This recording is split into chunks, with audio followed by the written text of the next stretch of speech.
Welcome to No Direction, the Pathfinder News, Reviews, and Interviews podcast. I'm Ryan Costello Jr. And I'm Jefferson J. Thacker, also known as Perrin. It's been a while since Param and I just sat down and talked, and I don't know if people realize this, but the only time Param and I get to talk is about the half hour before we record an episode and 2 hours in front of a live audience. So we cherish these opportunities to just talk about what's on our minds as gamers, as Pathfinder enthusiasts, and as your hosts of the No Direction podcast. So, no guests this week, but you and I, Param, really dishing it out again. Oh, yes. Like old times, man. And, you know, one of the longest-running talk radio shows going, and Bob and Tom Show, they often say one of the reasons that they are so successful as a show is that they don't talk to each other when they're not on the air. Well, you and I have a rule called content. Yes, content! And at least with you and I, it's pretty normal when Kathy and I are having any kind of conversation because of Geek Together and the Private Sanctuary. We can basically not talk about any topic, and because anything could be content between the two of us, and it drives her a little crazy. It would drive me crazy too, man. Usually, I mean, we only get to call content like a half hour before the show or something. I mean, oh man, especially. Like, what do you guys get to talk about? Well, at that exact moment. Okay, so the weather and bug bites. We try not to talk about the weather. It's boring. Well, okay. Something like a couple of weeks ago clearly affected some of our listeners, and with good reason. Chimera was a longtime sponsor of our show, and they recently closed down. And I know it caught a lot of people off guard because, well, all you know is what we're projecting to you as advertisers of this place, so we never really wanted to give you the idea that they might be closing imminently. But it did still come as a bit of a surprise, even to the local players that use Chimera regularly. And it raised the question, are gaming stores still viable? Is there a place within the market, the gaming market, for a friendly local gaming store? And Param, you just happen to have a lot of insight into this very topic and a lot to say as well. Yeah, for the listeners that don't know, before I did this, and before I was a web designer, programmer, and various other random jobs I take on, I used to manage a friendly local gaming store for several years. It was my college job and then my after-college job, and it was a very interesting experience to actually get behind there and see the books, the financials, and exactly what keeps these things beating. Now, keep in mind that's going on 10 years ago, so my first-hand experience is no longer as fresh as it would be, though I still very regularly stop in at the game store, go into the back office and talk shop, and how things are doing, how bad things are doing, plug my local gaming store because we had Chimera as a sponsor, but it's Page 3's Game Zone here at Pikeville, Kentucky. They're not paying for ads now, because gaming stores is a tough business to be in. It always has been. During the 25 years that Page 3's been open, countless other little game stores have opened and closed in the area, some being more successful than most and some being much less successful. And there's a lot of common pitfalls that we often see on the ones that fail early, but for the ones that are there for a very, very, very long time, I'm often caught by complete shock when they close down. Now, I have certain insight into why Chimera, I think, was not successful, or at least was only successful for as long as it was successful. And I am going to bring some of it up, and nothing that's actually confidential information, and I don't want it to come off like I'm speaking ill of the dead, but just because there's a lot of realities and a lot of challenges that gaming stores face, and I want to be as honest as I can be for anyone that may be considering opening a gaming store or for anyone that's coming to us looking for advice. This is still somewhat of an outsider because I was never involved in the management of the store, but there were some things that, as I was there as a customer, kind of seemed to me like they weren't the ideal way of managing that store, or wasn't the ideal setup for the store.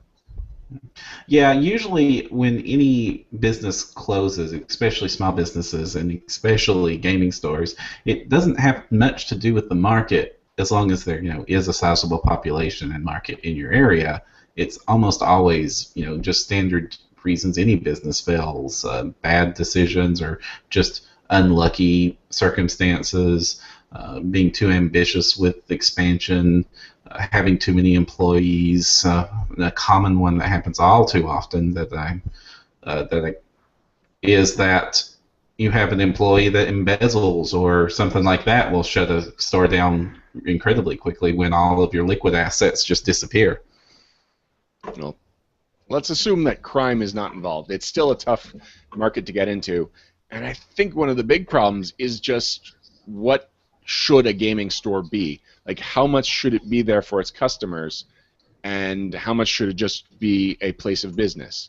Because there is this assumption that any gaming store without gaming space is bound to fail.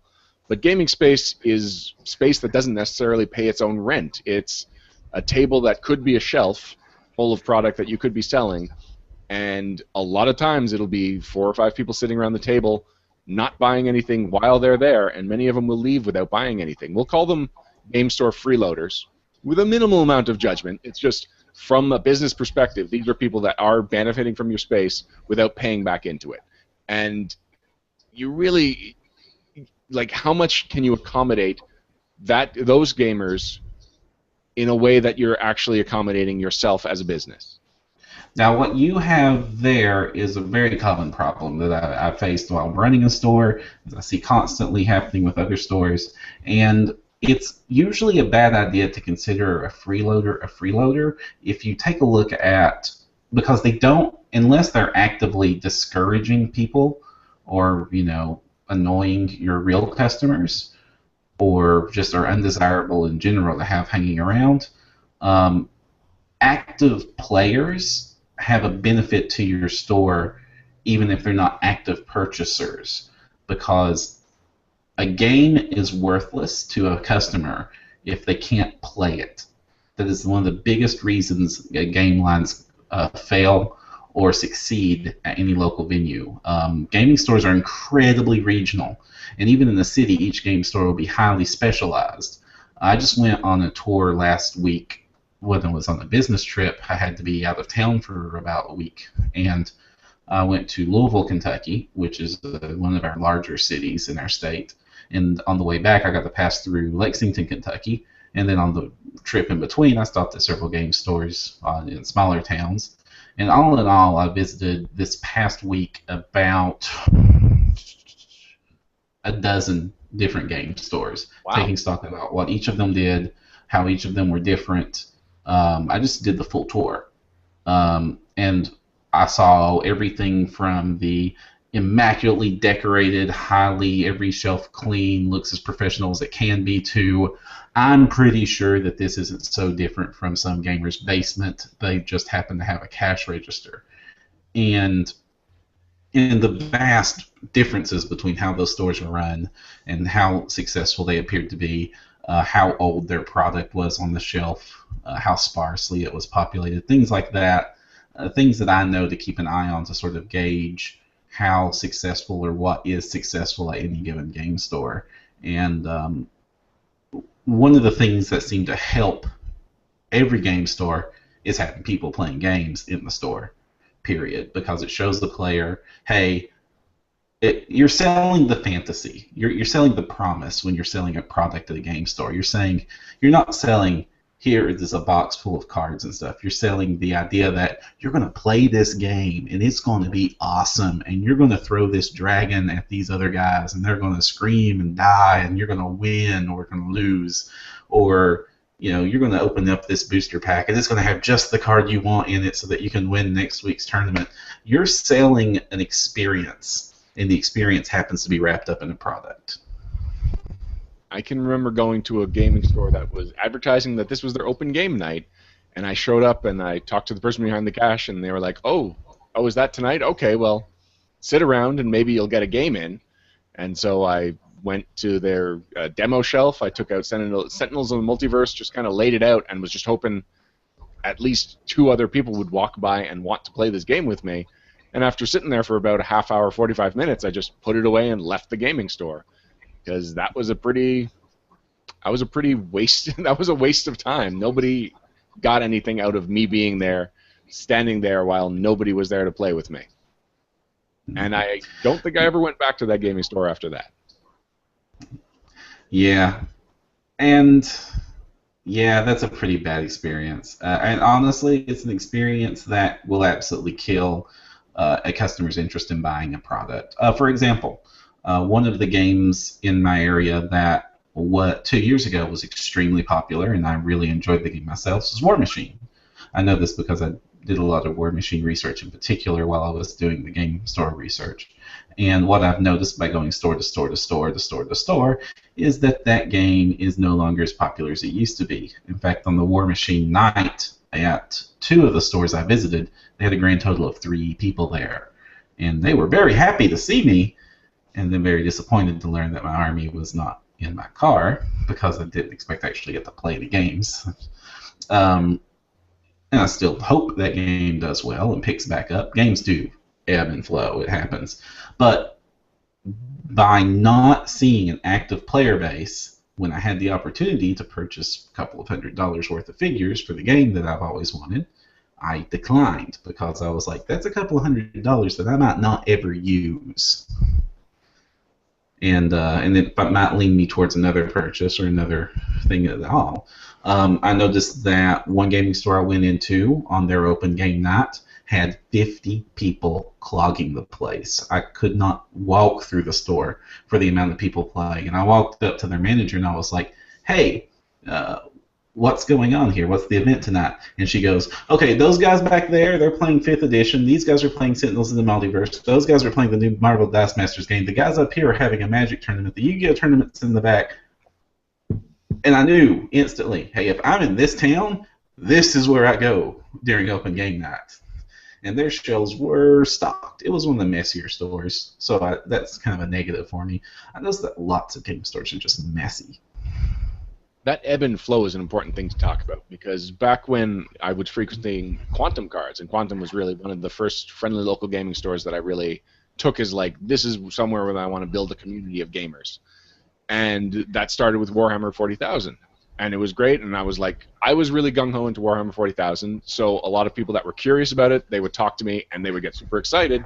And so Quantum started carrying more and more Warhammer 40,000 because we built up a community there. Whereas anytime they tried to build Warhammer Fantasy up, it just didn't happen because they didn't have a me for Warhammer Fantasy. But then eventually that enthusiasm started to wear off, and a lot of the kids, a lot of the players just stopped being there. And Quantum was still stuck with all this really expensive stock.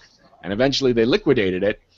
And about a year later, a lot of the people that got out of Warhammer started being like, oh, do you think you can bring Warhammer 40K back? And it's like, we just lost a ton of money getting rid of this stock when this game went completely cold. We can't afford to take this dip again. And that is constantly happening in the gaming hobby. You've got flavor of the month games coming out every month, and you never really know which one's going to stick. And so you don't want to be caught the month after it shows that it's not a flavor of the month anymore without any of that game in stock. But you also don't want to be left with that game in stock after it's not the flavor of the month. So there's this weird ordering tug-of-war where it's like, we need to have a certain amount of stock as a parachute, but we also don't want to be stuck with so much that it pulls us down. Yeah, I have been through that cycle so many times making orders that it is crazy. And you're exactly right. That ebb and flow, that ordering the stock is dangerous, which is why you can never never assume that next month's shipment is going to be bigger than last month's shipment. A relatively successful fad, if you catch on to a relatively successful fad game, should carry you through to the point that you have to come into this knowing that your very last order is going to be a loss order. So you have to assume that you have to plan so that actual wave, while you're riding it, the profits on that is worth the last order drop off. So how I usually would do it is I would base this order based on how well the last order did, or if I knew there was a lot of requests that I couldn't meet because we just didn't have enough product and I had to do reorders and stuff like that. But I would never ramp up an order assuming it was going to be bigger than last time. because there lies madness. It might not sell as well. You might be hitting the end of the fad. It's really hard to tell, but one of the other aspects that you went over this that really can determine where the ebb is your alpha gamer. For every game that you stock that you're going to have regular play at, and the games you have regular play at your store are the games that are going to sell. It's everything else might sell a little bit, but your big sales are always going to be whatever happens to be being played at your store, because that is, well, if they're playing it, they need it, so they're buying it, or more importantly, they play what they're buying. So your alpha gamer, which is almost always needed, the dude that was you for 40K, the dude that's gung-ho about it. I imagine was you for Pathfinder very recently. Your alpha gamer, if you just have regular talks with your alpha gamer about, hey, how's it going? How are you liking it? And then you can sort of see the telltale, I'm not as enthusiastic signs. Like, they start making excuses that they miss a game. I know I really need to go there, but you know, there was my girlfriend was in a football game and I had to go watch it. And if these happen a couple of times, or it's just as any social nicety, you just get to know your alpha gamer, and when he starts losing interest, you start scaling back your orders, because he's almost always the flag of, well, he's basically the signal flag here. When he starts flapping, you know that everybody else is going to jump ship shortly after. It happened with War Machine in my area. It happened with HeroClix in my area. It happened a million times with Magic in my area. It just recently happened with Game of Thrones in my area. It became a huge hit. Everybody buying hundreds and hundreds and hundreds of dollars worth of Game of Thrones cards. And then all at once, nothing. There are a few times when it does happen. Summers always suck. Summers always suck. And right after Christmas always sucks. Those two areas, you should just plan for those being slow months. And just like any retail store, October to December is pretty much going to be half of all your sales ever. But that's basic business retail 101 there. But this is also avoiding kind of the 800-pound gorilla, or the elephant, or however that analogy version you choose to go with, which is the internet and its effect on things. Every game store ever is probably doing a lot worse than they were in 1999. 1999 was when Magic was really hitting it off. Pokemon was about to break through. World of Darkness was selling like crazy. Warhammer was still super popular, or 40K here, fantasy, if you're listening to us from Britain. It's the games are regional. I say that a lot, but it's true. What is successful at your store might or might not be what's successful at the next store down the road, except for Magic. Magic is almost always eternal. But then, the internet happened, and suddenly you are not the only place in the world to get this product. You're not even the best place in the world to get this product, and you sure as heck aren't the cheapest place in the world to get this product. Right now, I can get any game I want, any version I want, with very few exceptions, cheaper than I could get them anywhere at a game store, and overnight delivered to me or 2-day delivered to me for free. It is a really hard proposition to say, hey, why should I buy this at Page 3 or the Rusty Scabbard or the dearly departed Chimera Games? What reason do I have to opt for a lesser experience and pay more? Well, the one thing you can't get on Amazon is people to play the game with. This is true. You can play a lot of games over virtual tabletops, and it is a rewarding experience and its own experience, but it is different from the traditional tabletop experience that I think a lot of us prefer. I know I enjoy digital play and online play when I get it, but I don't know how satisfied I would be if all of my gaming was online. Yeah, I didn't build this room here to play on the computer. Exactly. Your room is a perfect example. Like, game stores need an atmosphere. They need something that says, we get you as a customer, we get you as a person, come on in, but then it also needs something for them to be buying. And one of the things that the Chimera model looked like the solution for that, and that it's a built-in cafe. So you're going in there, you're sitting there, you're playing the game, and even if you leave without spending any money on the game store, odds are you bought yourself a coffee, you bought yourself a Danish, you were there for 4 hours, so you probably had a little something to eat. I still think that's a successful model. I think one of the mistakes Chimera made was that they chose to be a high-end cafe, which meant $5 coffees, and they were importing really fancy pastries.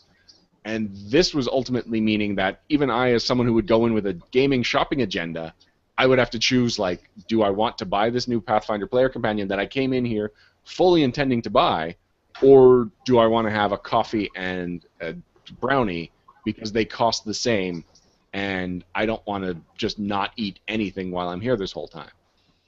Whereas I think had Chimera gone with, $1 or $2 coffee and just brownies they were making on the spot and selling for $1, I think then you've got an impulse buy, you've got a low price point item that people would be buying without knowing it. They'd be buying it with the change in their change purse, and then they'd be spending their cash money and their plastic card money in the game store.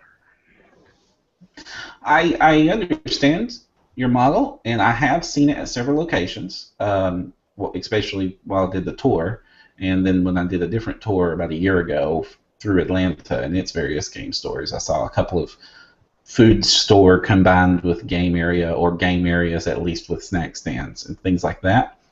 And oh gosh, it works to an extent, but it cannot be the crutch you hold your store on, because being a full-time restaurant is a full-time business, and it is a very different business style and different business skills and needs than a game store, and you need to have a more general audience than gamers to make that work. And the way I view snack stores and game stores, and this is, I thought about doing this very thing several years ago, and we have talked about it several times since doing this very thing, is it's sort of like the snack stand at a bowling alley.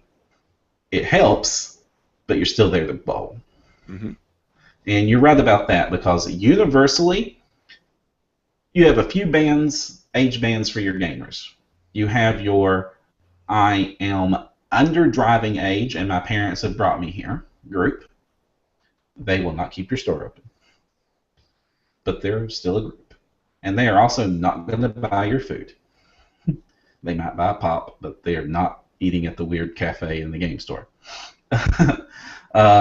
You have your I am high school / college age, and therefore my spending money is very, very tight, which they will be a good majority of your business. They will spend lots of their disposable income at your store, usually in small amounts, but frequent. They are not paying $5 for a coffee. They are buying the $2 Coca-Cola and the very greasy order of French fries. And they might have to bum money off their friend to do it. And then you have your, I'm going to be kind and call them the mature gamers. This is the us. This is me. This is you. We are, post-college professionals that enjoy gaming. We have a much higher, on average, disposable income. We are the primary market for Warhammer, as you just mentioned, over 30 and over singles. Well, you're not a single, but you get the idea. It doesn't perfectly match. But older people with discretionary income, that kind of eclipses how much money you had flipping burgers in high school. And they would buy $5 coffees, but more often than not, there's not quite enough of them in your store. They will make huge purchases. I love the whales when they come in, to borrow a term from another industry, the free-to-play games or the gambling industry. When the whales come in, it's a good day because they will buy huge items or lots of items. They are a big paycheck, but you cannot depend on the whales to keep you open, because when the whales get bored, they buy something else or they go somewhere else. Even a very loyal whale, is not going to vastly amount to the high school that come in mass and buy your stuff. And they're the only ones that a very expensive feature restaurant would really cater. No, let's go back to the bowling alley analogy for a second, because yes, a bowling alley makes its money or makes some money on food, and it'll have a pro shop and it'll make some money on selling the product to use in the game. But the main money that a bowling alley is making is people come in, they pay to be there, they pay to play, and then they play. Like that's just a constant influx of money. Whereas when a gaming store charges, when a gaming store does a pay-to-play program, it tends to be frowned upon. Yeah, it hardly ever works. I've seen it kind of work when game stores rent rooms. Like, they have separate rooms that you can rent for your particular gaming group. And this is actually going to go into a subject that I wasn't going to touch on just yet, but there's an alternative model to how gaming stores work. And this is a model that is used very frequently in European areas, which is called the gaming club. And they're not really gaming stores. The gaming stores still exist, but well, you're about to go to London. I am. When you go to London, go to some gaming stores if you get the time, and you will notice a very different experience there. The gaming stores there will be much smaller, or on average, when you compare it to the same stores that would be in the same size city in a U.S. model or a Canadian model. We share a lot of models. We'll call it the North American. Yes, the North American model. Both figurative and literal models. But they will be very tightly packed with product because space in a major city like that is at a premium. And so setting aside half of your square footage for tables is pretty much required for an American store because they have to provide that play space. At the very least, they have to provide some play space, or else I can tell you from a billion experiences, you do not have play space in North America, you do not keep your doors open. But in London, they don't have play space, or on average won't. I mean, I'm not saying that some of the others will, but common model. Yeah, in the London model, they won't have play space. They will have product, and that will be it. And they just do not have space to do play. But where you play is still organized because you can join clubs for your game, or sometimes the clubs are very general, or sometimes the clubs are very specific. I have a example of which I have in the show notes here. It's actually not for the London because it's for Norway, but it is the Aftermath Gaming Club in Norway.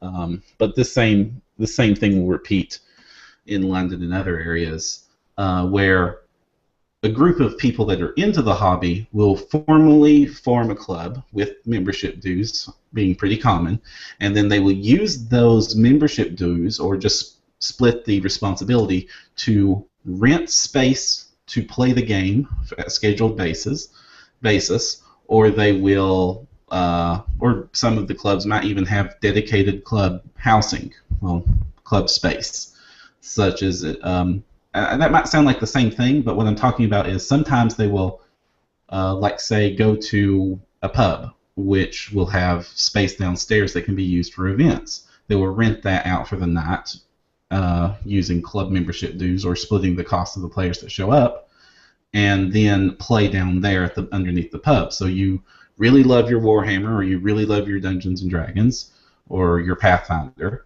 and you go to your club meeting and you pay your dues, or you split your costs, and you go downstairs from the pub and you play in their basement. And sometimes that part of the arrangement will include storage of that said gaming material, sometimes not. And sometimes they actually will go and rent a space. They will rent a flat or rent a room or a warehouse or something that is just theirs. They, just like I would lease a storefront, but instead of a storefront, it's just our club space where we store our gaming materials and meet regularly and play. And so your play space and your retail space are discrete entities. So it doesn't really much matter where you purchase at that point. the play is still institutionalized. And one of the cooler things about some of the Nordic nations is some of them actually their clubs are sponsored or subsidized, and they talk about some of the Nordic nation clubs and that. And I've even seen that in my local area. And this is more common, I hate to say it, this is actually more common in less urban areas than in urban areas where they can't support game stores, where a group of HeroClix enthusiasts around here actually rented out an old garage and remodeled it and was using it as the HeroClix clubhouse and had gaming mats and materials and stuff all on hand, membership dues and rent and the like. Now, HeroClix has sort of died in my area. The club has closed its doors, so that doesn't exist anymore. But it's an alternative to the play space and the retail being the same thing. And as online sales keep increasing, as we continually buy our products directly from the manufacturer, and more often half the games that I play or get or buy anymore are through Kickstarter instead of, from any retail outlet. Trend keeps continuing, we might end up in a model just like that, where we're no longer looking for gaming stores to fill our need to play, but are organizing from where we purchase.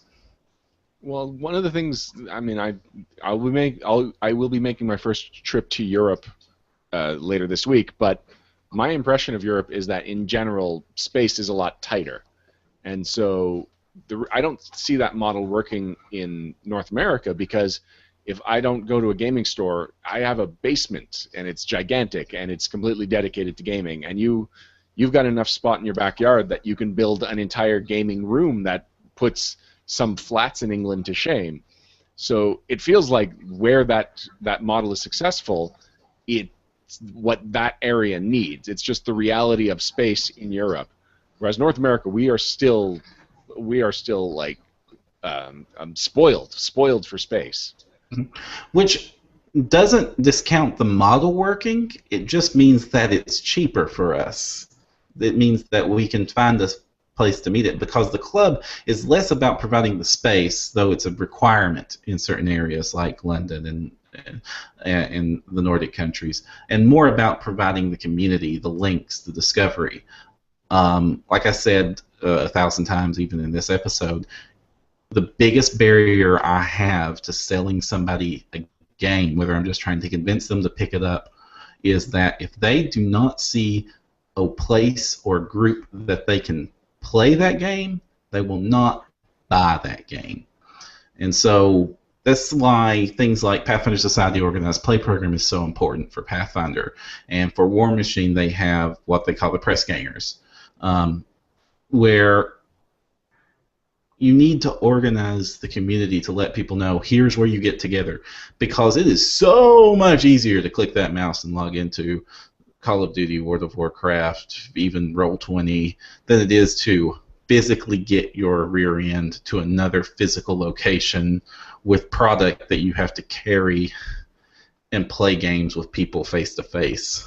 I mean, gaming is very important for meeting people, for socializing, for lots of reasons besides the dice we play. That's half the reason we do it. But if suddenly you don't have play spaces local, let's say all your game stores shut down, where do you play Pathfinder? You say you can play in your basement, but how are people going to know to go play in your basement? Well, because I've got enough players to play in my basement. Right, but okay, you move to some other city. You move down to Lexington, Kentucky, and every game store in the whole city closed down. Doesn't mean that people don't have D&D books in their closet. And actually, Warhammer is the huge thing over in Lexington, Kentucky. They love them some 40K. In the 40K RPG, Dark Heresy, they love Dark Heresy. They have them. They love that game. They want to play. How are you going to meet up? There's lots of answers to that question. But the internet. This is meetup.com, Facebook. Mm-hmm. What is the one that gets used a lot? Digital ways that I can find them. Mm-hmm. Yeah, exactly. There are ways to do that. and there are ways that those can be organized. It's just different models that work. Mm-hmm. Here's the question, though. How do they know, if they're hosting it in their house or in their garage or whatever, how do they know they want me as a gamer? And that's one of the nice safety buffers of a gaming store, that you will game with some people that maybe you would love. Like, I met Jeff Chapman at, I don't know why I used his last name. I met Jeff at Chimera, and he just recently joined my gaming group, and I'm going to talk about that later in the banter segment. And I've met a ton of other people and gamed with a ton of people in Montreal. I haven't invited all of them into my local gaming group, even though I've enjoyed playing with most of them. Mm-hmm. Yeah, I use my local gaming store as a vetting process too. Before anybody gets to play here, or before that, wherever else I help this game, my house, my other house, here, the game store.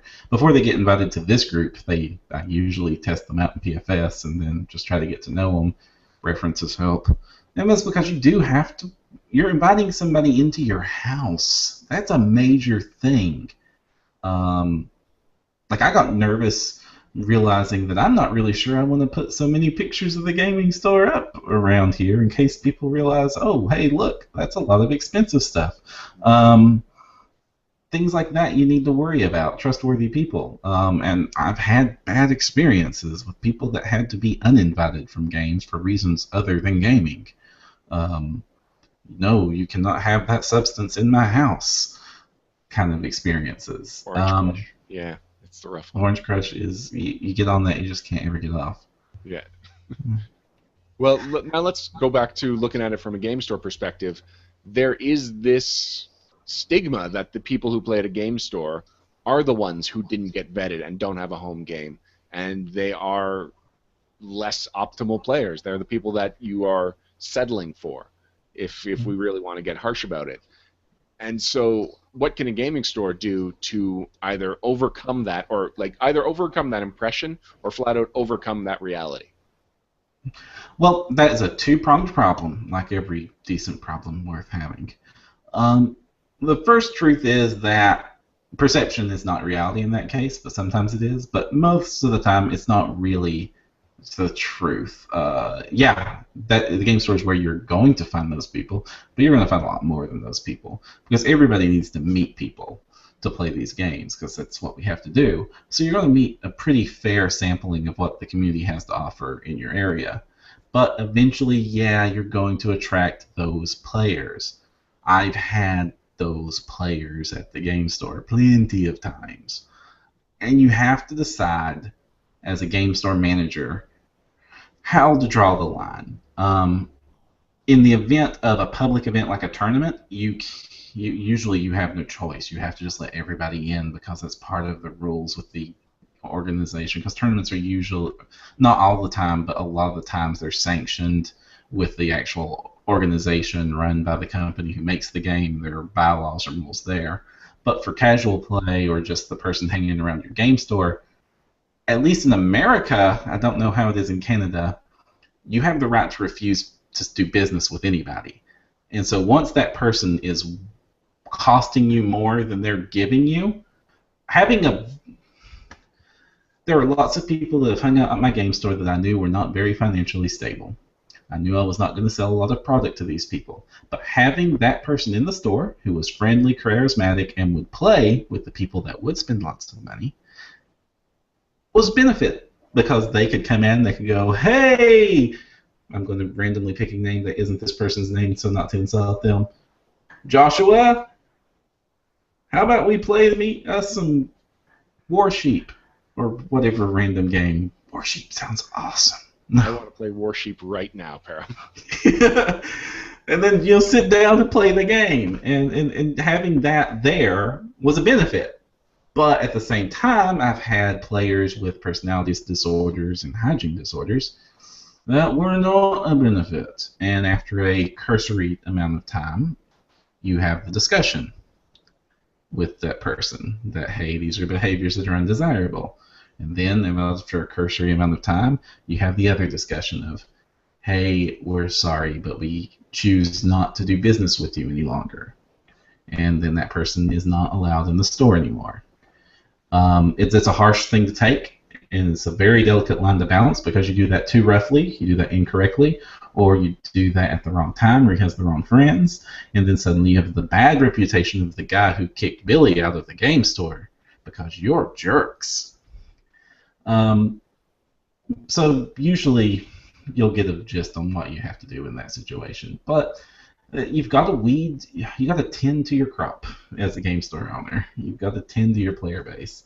That doesn't mean that you only exist to serve their needs, but you have to understand that they, as players, beyond their direct monetary value, they have an indirect monetary value.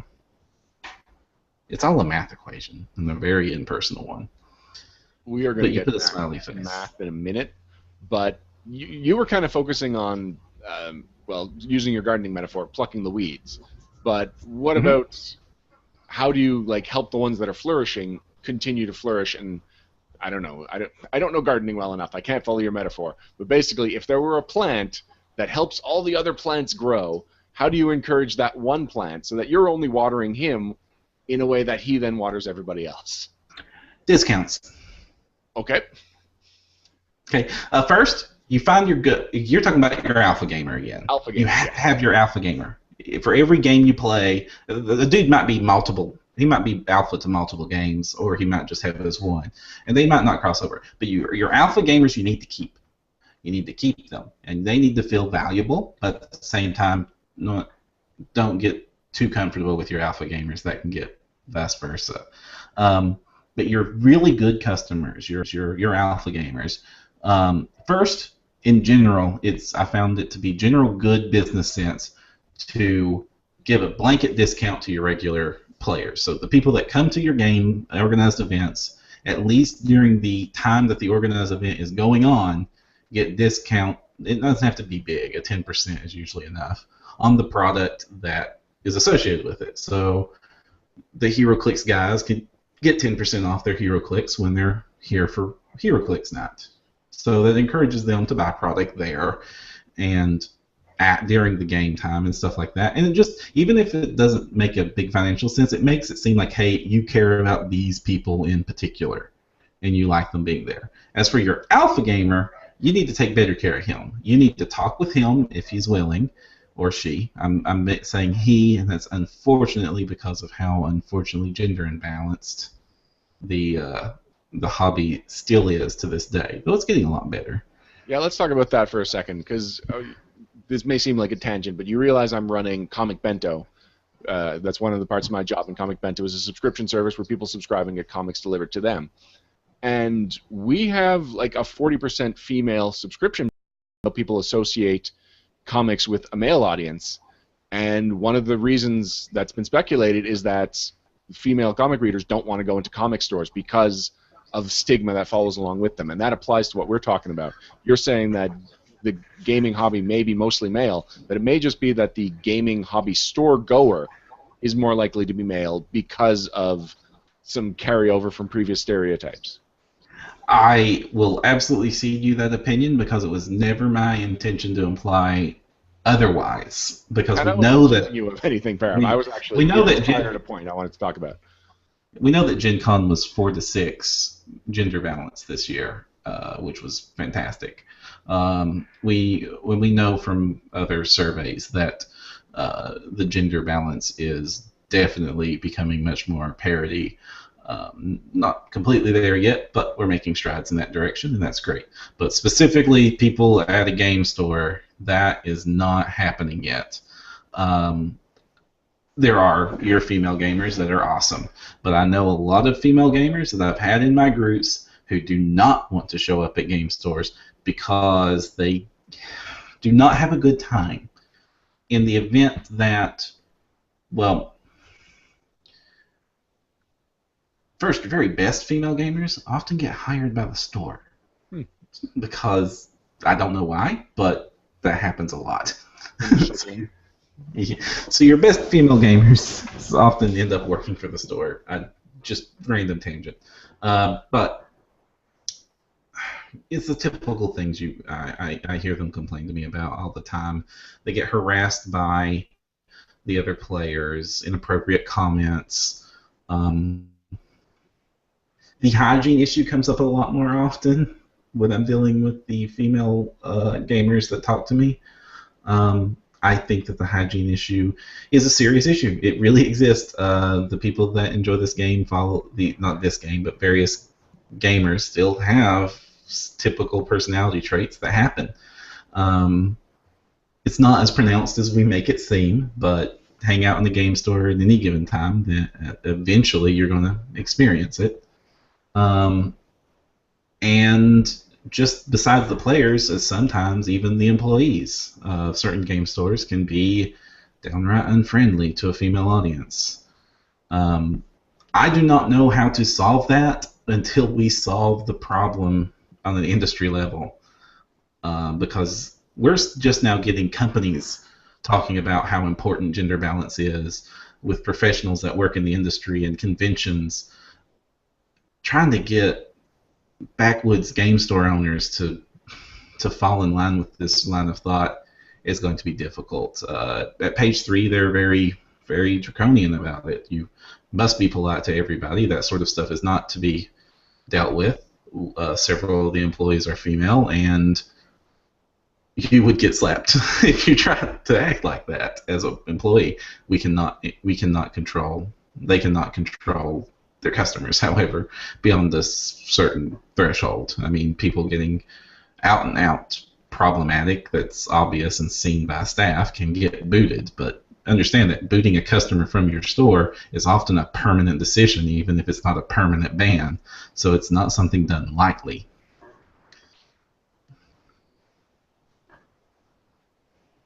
Yes. Well, now I'll go back to Chimera and credit them that they created a very inclusive environment.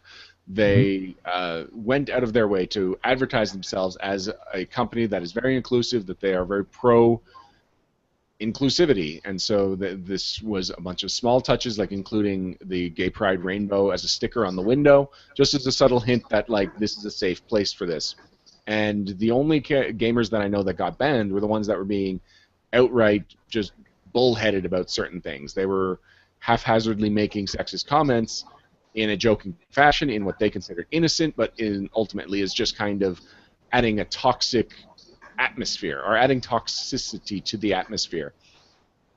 And so there is a way to actually control your player base by setting certain expectations. Leading by example, setting the expectations, that is all very good and encourageable. You're just very limited on... Eventually, the crew you get is the crew you have, and you have to work with what you've got. In a large enough city, you can help shape that, but you can't completely control the general population of your region. I applaud the efforts, the inclusivity, the marketing towards that, setting the standards, booting the problematic players are all very much part of it, but you just are never going to be able to 100% control your environment in any retail setting, in any public-facing business, because it is the public in your area you're dealing with. I imagine that the public at Montreal is going to be extremely different than the public here in Pikeville, Kentucky. We're pretty accepting of everybody but the people that speak the wrong language. Mm-hmm. That's really the city's main... But isn't the wrong language English in your case? Well, yes, it depends on who you're asking, but and even that, it's not fair to say, because we just had a sovereigntist political party with an embarrassing loss at the last election that seemed to indicate that, no, even that's kind of done. We're just we just get along here now. Montreal's just a great place. Go ahead. I was just going to say, and remember that, while it's important for everybody to do their part to make sure these things advance, the game store's main concern is going to be staying open, because especially for your first couple of years, that's going to be a life and death situation. Quite literally, the store is going to either succeed or go out of business, and it's going to be lean, and it's going to be rough, and it's going to be stressful, and that is your primary concern, is staying open. And that's why I want to take a kind of a sharp turn back to talking about business, because if you're good at business, then you probably know better than to open a gaming store. Yeah. Gaming store is more about passion than it is about the the money at the end of the day. And one thing you were talking earlier, you were talking about ordering and how it's a complicated algorithm, we'll call it. I know you didn't say that, but it's basically you have to figure out the right equation of how much to order, when to increase and lower your orders, and this is complicated economics, and that's not necessarily the strength of a game store owner. And that's the most massive problems with most game stores and why they close. You have to be good at business to run a business. It doesn't matter whether it's a hair salon, a restaurant, a tuxedo shop, or a game store. And those are very. It's amazing how rare those skills are. One thing, going back to Chimera, Chimera started with 3 owners. It was 2 owners and a silent partner. Ouch. And one of those owners was Greg, and Greg seemed like he was there constantly. Anytime I walked in, there was a better than good chance that Greg would be there behind the counter. And then Greg stopped being one of the partners, and this is part of when they expanded into Cafe Chimera. And I didn't particularly see the other 2 owners that often. And this basically meant they were hiring an employee to fill their role whenever they weren't there. And I think that was a major money sink for Chimera, and it meant that whereas the other owners should have been on top of everything, they should have been firsthand seeing what was going on in their store, they were always learning things secondhand. They were a little slower to react to things because they weren't getting that personal experience. And so when we're talking about passion, you need to have that passion for owning this. That's basically your house. You're going to maybe sleep somewhere else, but the rest of your multiple owner situations almost never work with any small business, much less a gaming store, where, man, because you always end up with a situation where you have the owner that cares a whole lot and is putting in 110%, the owner that kind of cares, and yeah, you very rarely get 2 people with equally large enough amount of enthusiasms to keep this thing going. And yeah, you're right. If you're owning a gaming store, you are your best worker, or you hope you are.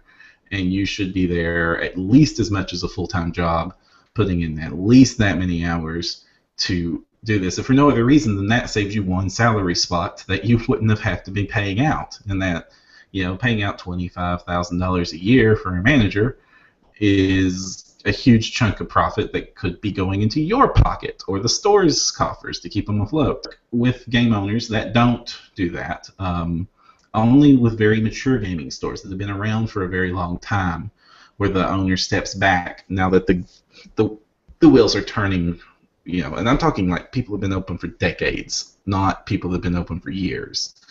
And it can work with trusted manager staffs and things like that, and then you're running it more like a traditional retail shop at that point, not a gaming store, quote unquote. But you're right, you have to be there yourself. Being gaming stores run on a really lean staff, where you have 3-4 people, max at a store. Page 3, where I managed, was an exception with like 16 plus people, but that was a very unique store. It is not like any of the other stores in the region. But for the most part, you're running on a very lean staff of making sure you have 2 people there at all times. It is very, very dangerous and troublesome to only have one person in a store at one time. Even if it's not a particularly dangerous area, you can't watch the whole store if you have to manage one customer. A common shoplifting technique is for one person to distract whoever is the only person there while the other person does the shoplifting. And shoplifting will become a major part of your life when you're running any sort of store, and especially a store where you have tiny little miniatures that are worth $50. Yeah, I remember speaking with the Quantum owners, and they were talking about some of the like what they'd educated themselves on shoplifting, and some of the techniques were downright sneaky and yeah, kind of upsetting. Yeah, though at the same time I saw somebody trying to shove a PlayStation down their pants. Well, that's just dumb. Unless they had really big pants. They had really big pants. No. Well, but you could still see the giant PlayStation sticking out of the front of it. But yeah, I've seen really dumb thieves, and I've been snookered by some really good ones too. Like one dude distracts me, another dude turned the security camera around when I wasn't looking. Third dude grabs the stuff and gets out in a hurry, and then when I get distracted by the third dude, the fourth dude grabs something else and gets out. Wow. I've been snookered. I have learned the lessons the hard way. It breaks your heart when when you catch one of your regulars. Oh man, the problem with being in a gaming store like that is sometimes that happens, and that is one of the worst parts of doing it. When one of your very regulars that you thought you could trust proves that you couldn't trust them, whether they cheated, whether they undermined you, whether they started a fight, or most commonly, whether they stole stuff from you. That is a wound that is hard to get over in any situation. When one of your employees steals from you the first time, that hurts extra hard too, because I've seen it turn game store people super cynical. Like it made them worse of a human being after having been through something like that, and I can't blame them, because especially when it was somebody close, it's not good. And we're talking fundamentally, the best way to view a game store, besides the very things, is you're still selling a product. It doesn't really matter what the product is. This is dollars and cents, cold math equations. And people and money, bad things happen. People get desperate, situations change, and nobody cares at the end of the day when you're balancing the budget. I'm going to shift gears once again. How specialized can a gaming store get? I know that Chimera had just a full spectrum of board games. They had 4 or 5 different role-playing games that were fully supported. Actually, they had 2 or 3 editions of Dungeons & Dragons that were fully supported at one point. They brought in all those special editions for 3rd edition, while also having Pathfinder, while also having 4th edition. And then a whole shelf of 1 or 2 books of a lot of other role-playing games. And a role-playing game, to me, always seems like this is a product that you will play your main game and play a couple of other games on occasion, but you won't you won't have people that are all in to more than one role-playing game. And Right. then they had their HeroClix section, and they had they were really committed to a lot of different games.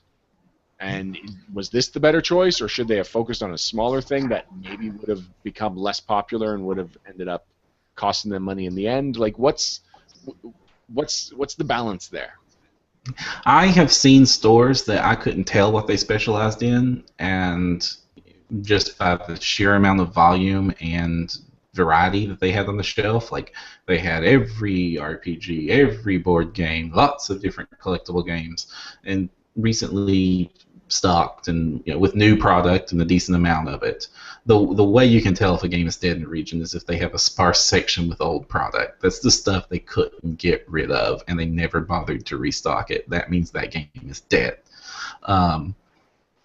But I've seen the exact opposite. I've seen stores that they sell one game, and that is the only game they sell, and they might have a smattering of other stuff in the corner just for special orders that nobody picked up, or just trying to test the waters on other things, but they only sell this one game, and that is all this store is for. I've seen like Magic stores; those are super common. A store that pretty much, I just sell Magic the Gathering. We have tournaments here every other day of the week, and that's what we do. That's how we stay in business. Stores are the most risky, and the general stores seem to be the more stable of the options. Now, every gaming store will have specialties, because certain games are going to be popular in an area. It has an article up on their website called How to Sell Pathfinder, which is especially appropriate, where it says that your main competitor for Pathfinder is not the internet. It is not your other stores in your region. Your main competitor for Pathfinder is Paizo. It is a very apt comparison. And the solution is to stock everything, to stock deep. And I can tell you from experience that is important. You need to be the place to go. When people think of the game of choice that you're stocking, if they're thinking of Pathfinder, they need to think of, I need to go down to X store because they will have the product. They will have what I need, and this is also where I can go to play this game. And a quick way for a game to die at your hands and not just for players losing interest is somebody say, hey, I need this. Do you have it? Nope.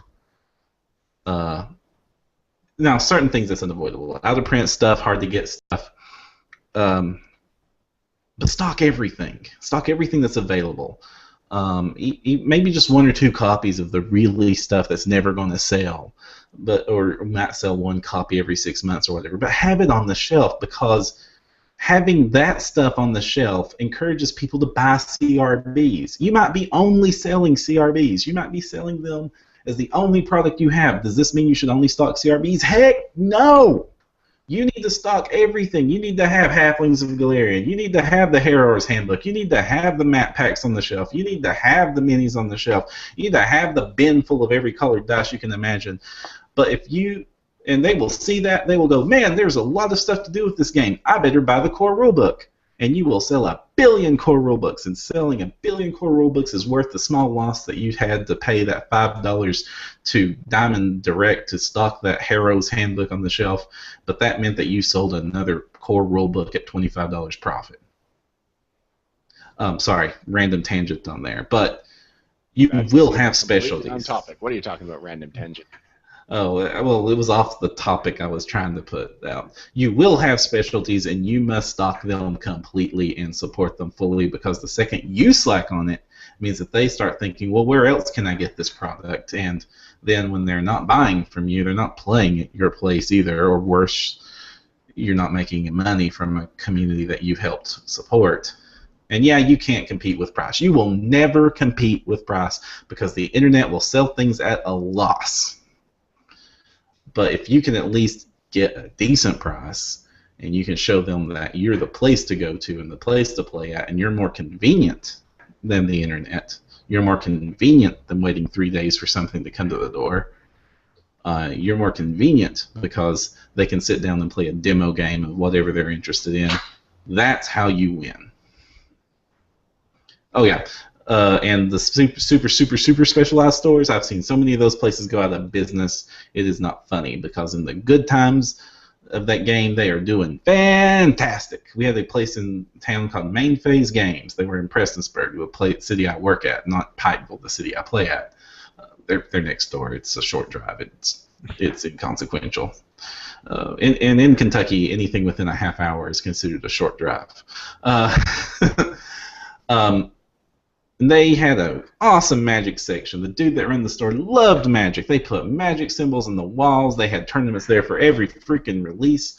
They had every card booster pack in the world you could get to. If you wanted to play Magic, you wanted to go to the Main Phase Games. Well, you really didn't want to, but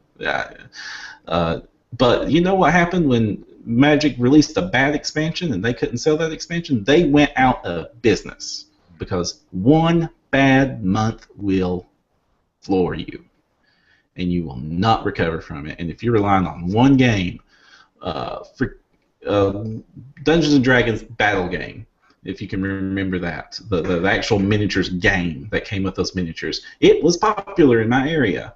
People bought those miniatures just to play that game.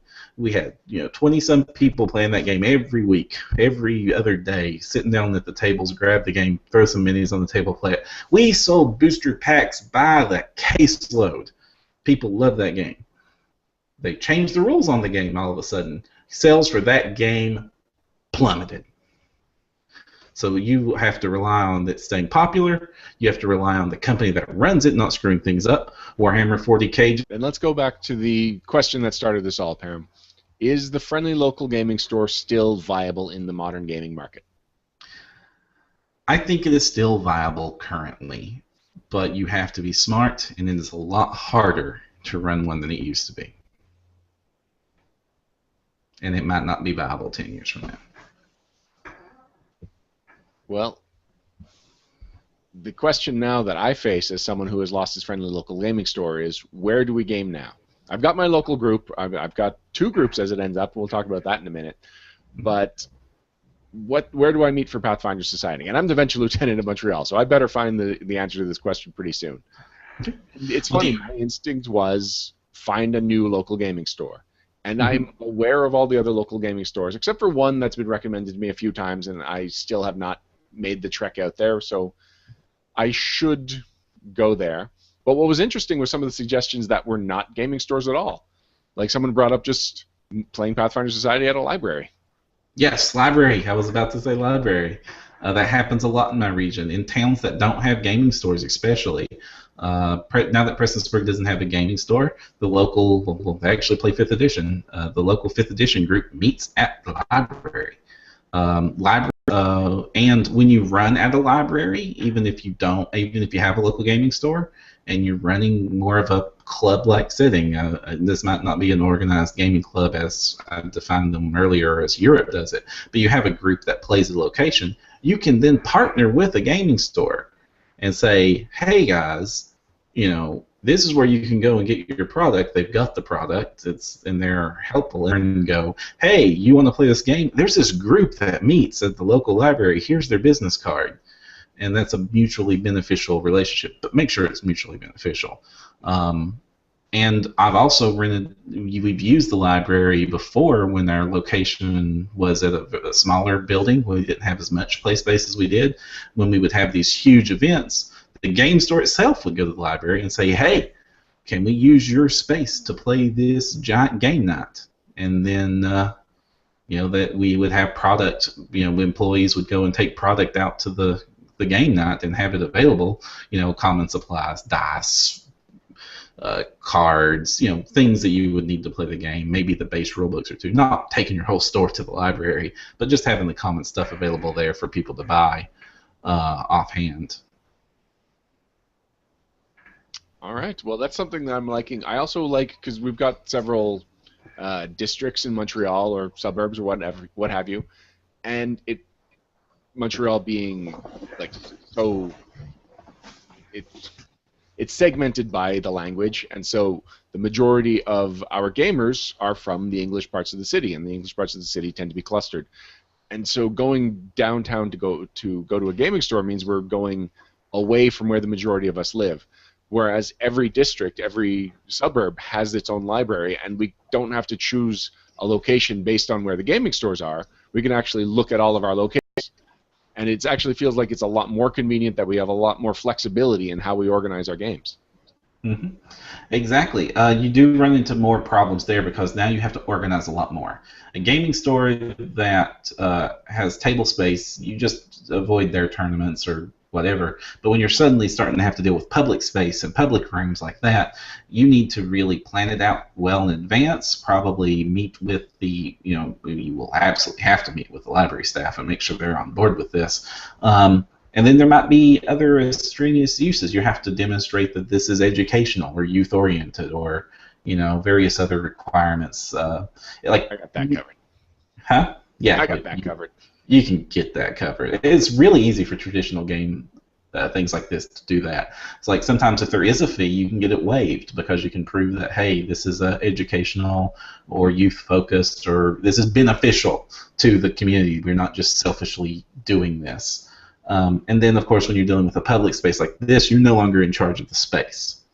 So you have to respect the property a lot more. You have to clean it, make sure everybody cleans it up. You have to not be a public nuisance. So suddenly those troublesome players are not your problem.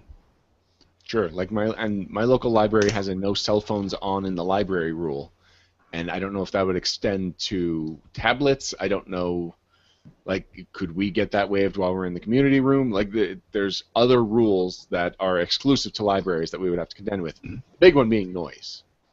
And there are other public spaces that are also options. Depending on your city. I know we have like a public gym area that that can be used similarly for public gatherings and things like that. So, just pull out the foldable tables and stuff and play at the old closed gym because we built a bigger gym. So, but we don't want to waste this nice gym.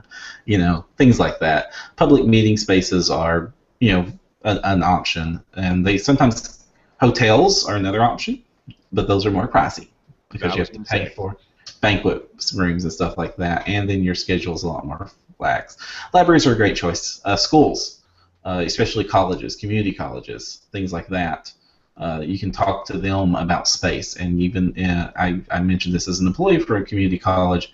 The local community uses our spaces often, and there's more rules you have to follow and things like that, and your hours might be more limited. Obviously, if you're playing in the library, a 3 a.m. long, not calling it at 3 a.m. is maybe not an option. Even, my local gaming store, when one of the managers happens to be at my table, 2, 3 a.m., whatever, we'll keep this game going. We're having a blast. The library patron are likely going to want to get home. Now, Param, I mentioned that I'm back up to 2 gaming groups. Woohoo! 2 gaming groups! A couple of episodes ago, I sadly accepted the fate that my Kingmaker group, it was dead, that anytime I'd brought up getting back together, it seemed like I was met with silence, and I no longer wanted to be the nuisance player who seemed to be the only one that still cared to be gaming. Right. Ari and I met up. She and I play paintball, and she joins me maybe once a month, and out of the blue, she was just like, we should play Kingmaker again. And, people say that kind of thing. That's the kind of thing people say, like, I should eat more salad, or why don't we start a band? These are things that, okay, you can conceptualize it, and it sounds like an awesome concept, but it doesn't feel like anyone actually takes the next step and executes this plan. But lo and behold, the next day on Facebook, Ari had posted an event. She got Cynthia on board. I got Stone, who's my coworker at this point. I got Tina on board. And there we go. That's the whole group. And it felt like it was so easy. Why haven't we gamed since March if it was that easy to get a new session together? And so we got together, and here's what's funny. Up until now, we've been playing Kingmaker equal to the first time Tina and I played through Kingmaker. Well, Tina ran through it, and I played through it, and we stopped at Part 3, the Varnhold Vanishing. We stopped while we were in the city Varnhold exploring this abandoned city and trying to figure out what had happened. That was the exact same place we left off in March when we had our last session. And this session we played this last Sunday was the first time that I was seeing completely new Kingmaker content. So not just a new interpretation of similar content, or not just, getting new information because maybe this group succeeded at a skill check that the other group failed at. No, we have entered a new part of a new book. And it's exciting for me that not only are we back to it, but I'm actually finally past the point that I have to mitigate my metagame knowledge. Yeah. Do you have any idea how many times I've played through the first part of Temple of Elemental Evil? No, I have no idea, actually. Oh, about half dozen times. So I can understand the sentiment of, man, I would really like to actually finish this thing. Well, now that we've finished Carrion Crown, it feels like finishing an adventure path is an achievable goal. It's something that's within reach. We're still a while away from finishing Kingmaker, especially because I may be mistaken, but I believe Kingmaker is actually the longest campaign, just because the same chunk of pages gets reused over and over again in every single book. And so this whole king-making minigame that you're doing during the whole thing, that really extends the length of this campaign. So we've got a long road ahead of us still, but it was nice that we got together. We started enthusiastic, we ended the night enthusiastic, and we're looking forward to hopefully not getting derailed by my trip to England and getting back into it on a regular schedule once I'm back. I'm glad to hear it, so let's hope that this holds. But either way, it's better than not gaming.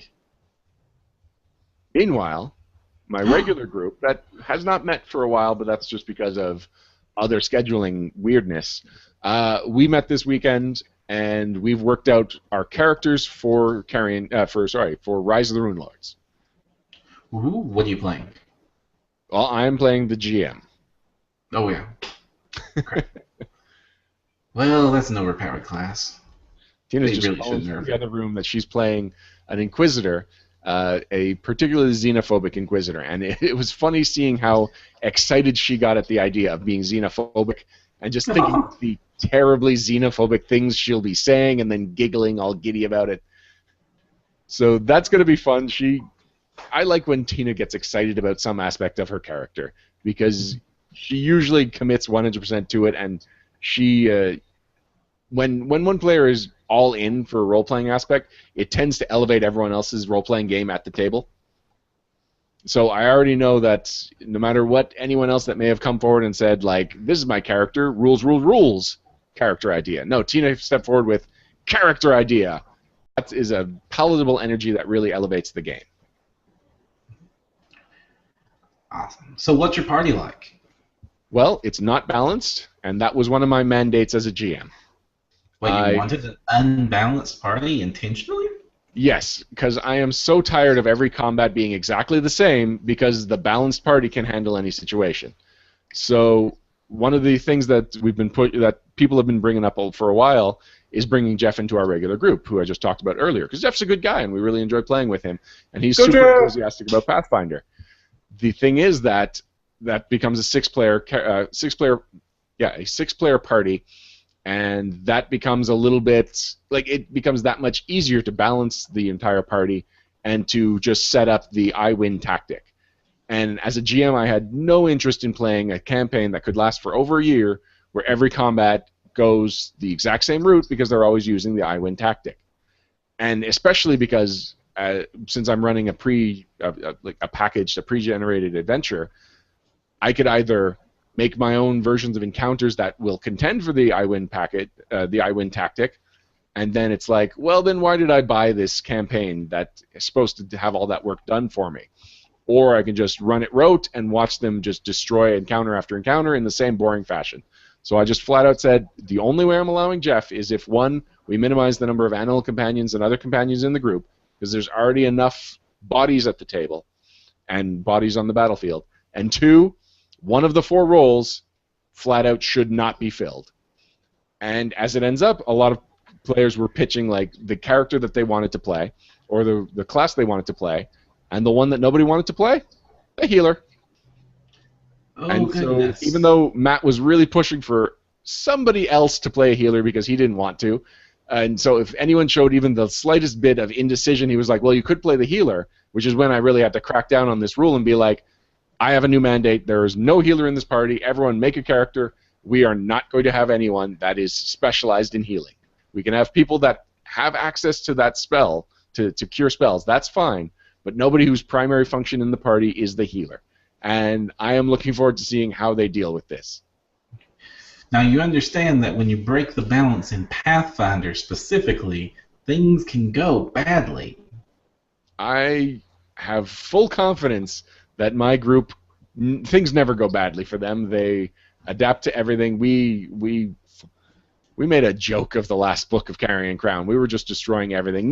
I'm as bad as the rest of them.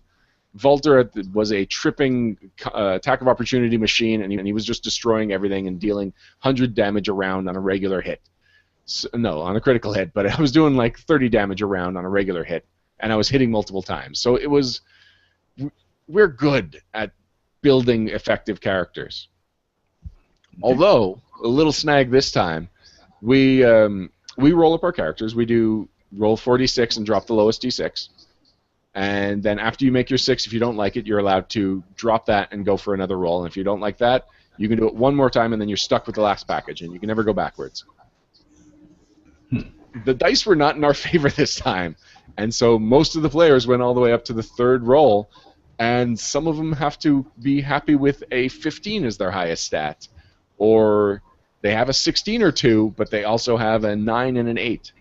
And so the ability scores are all over the place, and they're not particularly high. So one of the other problems that our group faces, which is not only can we build effective characters, but we've also got these unusually high ability scores because we kind of have this method that favors higher rolls. Nope, there was no good rolling that day. One person rolled an 18 and also rolled like a 6 on that same suite of rolls. Yeah, and Oh, so there's the barbarian. so Was it the barbarian? I'm excited, though. It's going to be a very different group than we've played before, and that's really all I ask for, that we not play the same campaign using the same tactics and every encounter feels the exact same.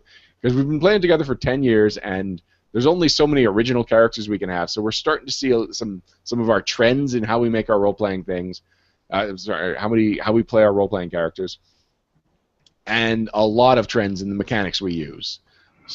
So, yeah, like, actually at one point, Kathy's playing a fighter, which is completely different for her, and I was excited for that. And then she just passively mentioned specializing in dirty trick, which actually wasn't even what she meant, but it was what Matt understood. And so he was like, "Well, then you should take the Lore Warden, because Lore Warden is the best fighter archetype for combat maneuvers." But I had just played a Lore Warden in the last campaign, and again, in the name of not doing something we've done before, I had to first talk her out of it and then kind of plead with her and be like, I really don't want to see another Lore Warden, not so soon after the last one. So I was putting up a lot more barriers than I usually do as a GM, but that's just because I have a lot less flexibility in how I'm going to be running this campaign, and I just want to make sure that there is some variety, that the players will be bringing the variety to the table for us. Mm-hmm.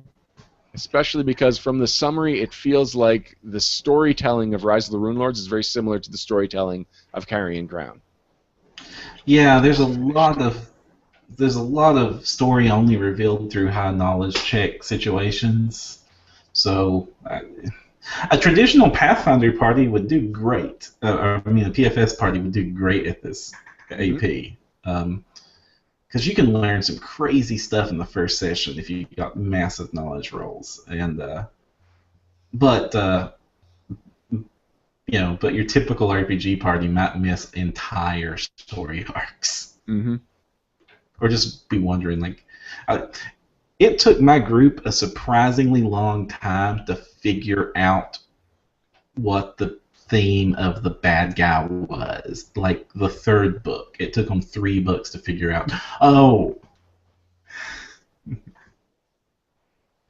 actually, Darren Caldermeyer has just posted that his group gave up rolling years ago for the points buy in the name of balance. And you know what?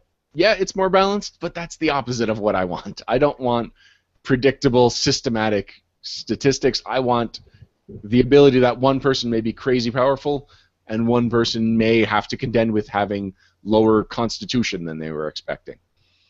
That works as a good group, but I've learned the hard way that sometimes having the dude that's crazy powerful and the dude that kind of sucks in the same party is just a bad time for the guy who kind of sucks. You know what? In my group, I think that there's the players who are really good at optimizing, and so they'll be the ones that, regardless of how low their stats are, they will find a way to be super effective. And then there's the ones that are not at all interested in optimizing, and no matter how poor their stats are, they'll find a way to have a fun time. There's really no middle ground in our players. Well, it definitely sounds like you're going to have an interesting time. Are you going to compensate with extra cure items or something? No, they have to deal with their problem, not me. I know this goes against what a lot of GMs feel, but I am not there to do a story for the players. I am there to tell a story, and it's up to the players to figure out where they fit into it. Interesting. I mean, they'll build relationships, and those relationships will be reflected in how I roleplay with them, but I'm not going to build I'm not going to build a foil NPC just to have a foil scene, because we get that in TV shows, we get that in movies. I want a role-playing game because it's a fluid, natural experience, and you never know what NPC is going to click with certain PCs, and that's what I'm looking forward to. I'm looking forward to the unpredictability of how this is going to play out based on just how the dice rolled a little bit and how they choose to play their characters. Okay. Well, I mean, it sounds like it will work for you guys. I definitely would not run my group the same way, but I have an entirely different group with an entirely different dynamic, and it sounds like you guys have done this same party a lot, so I definitely think a break from it might be good from you. I just don't know if this was the AP to try that in.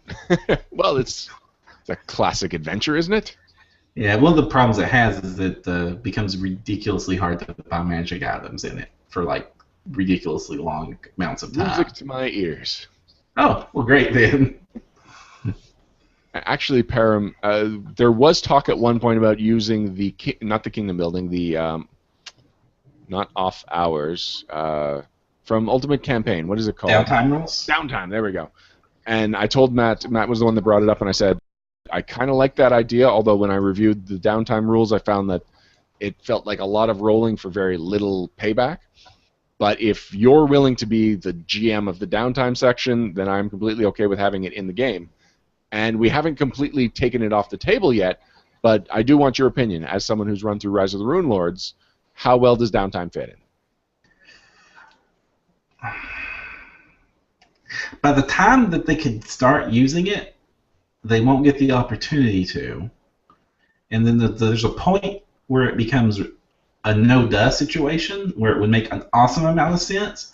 But if they go down that path, it's basically the book says, okay, you're now running an entirely different campaign. These books can't help you anymore. Go forth and write your own stuff. I do not think that this is the time to use downtime. All right.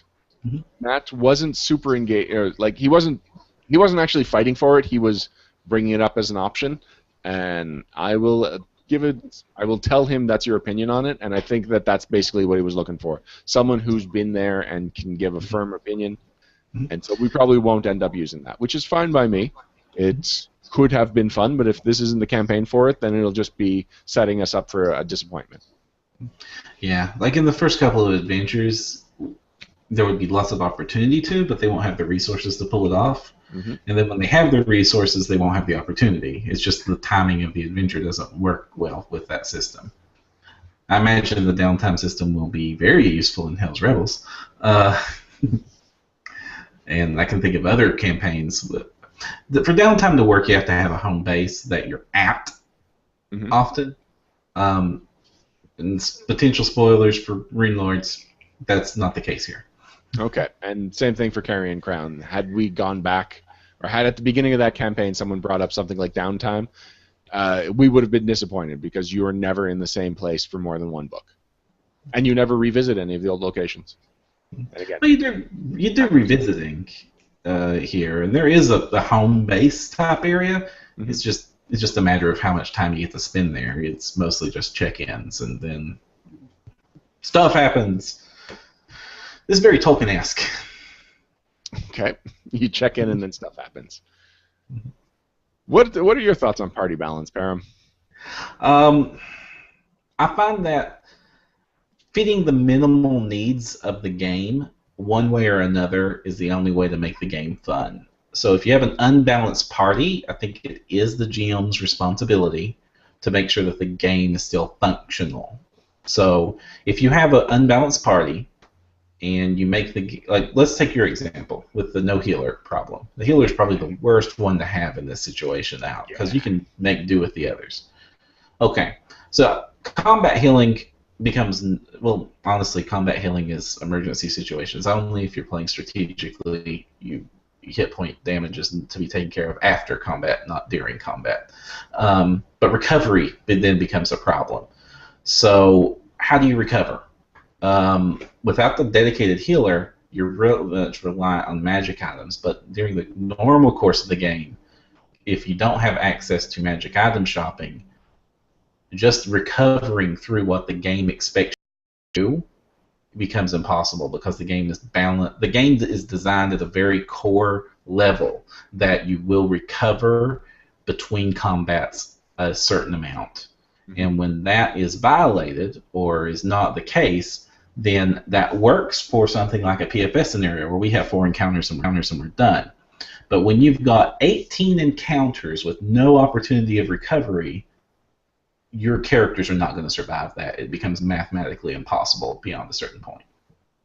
Well, then they're going to have to get very creative. Mm-hmm.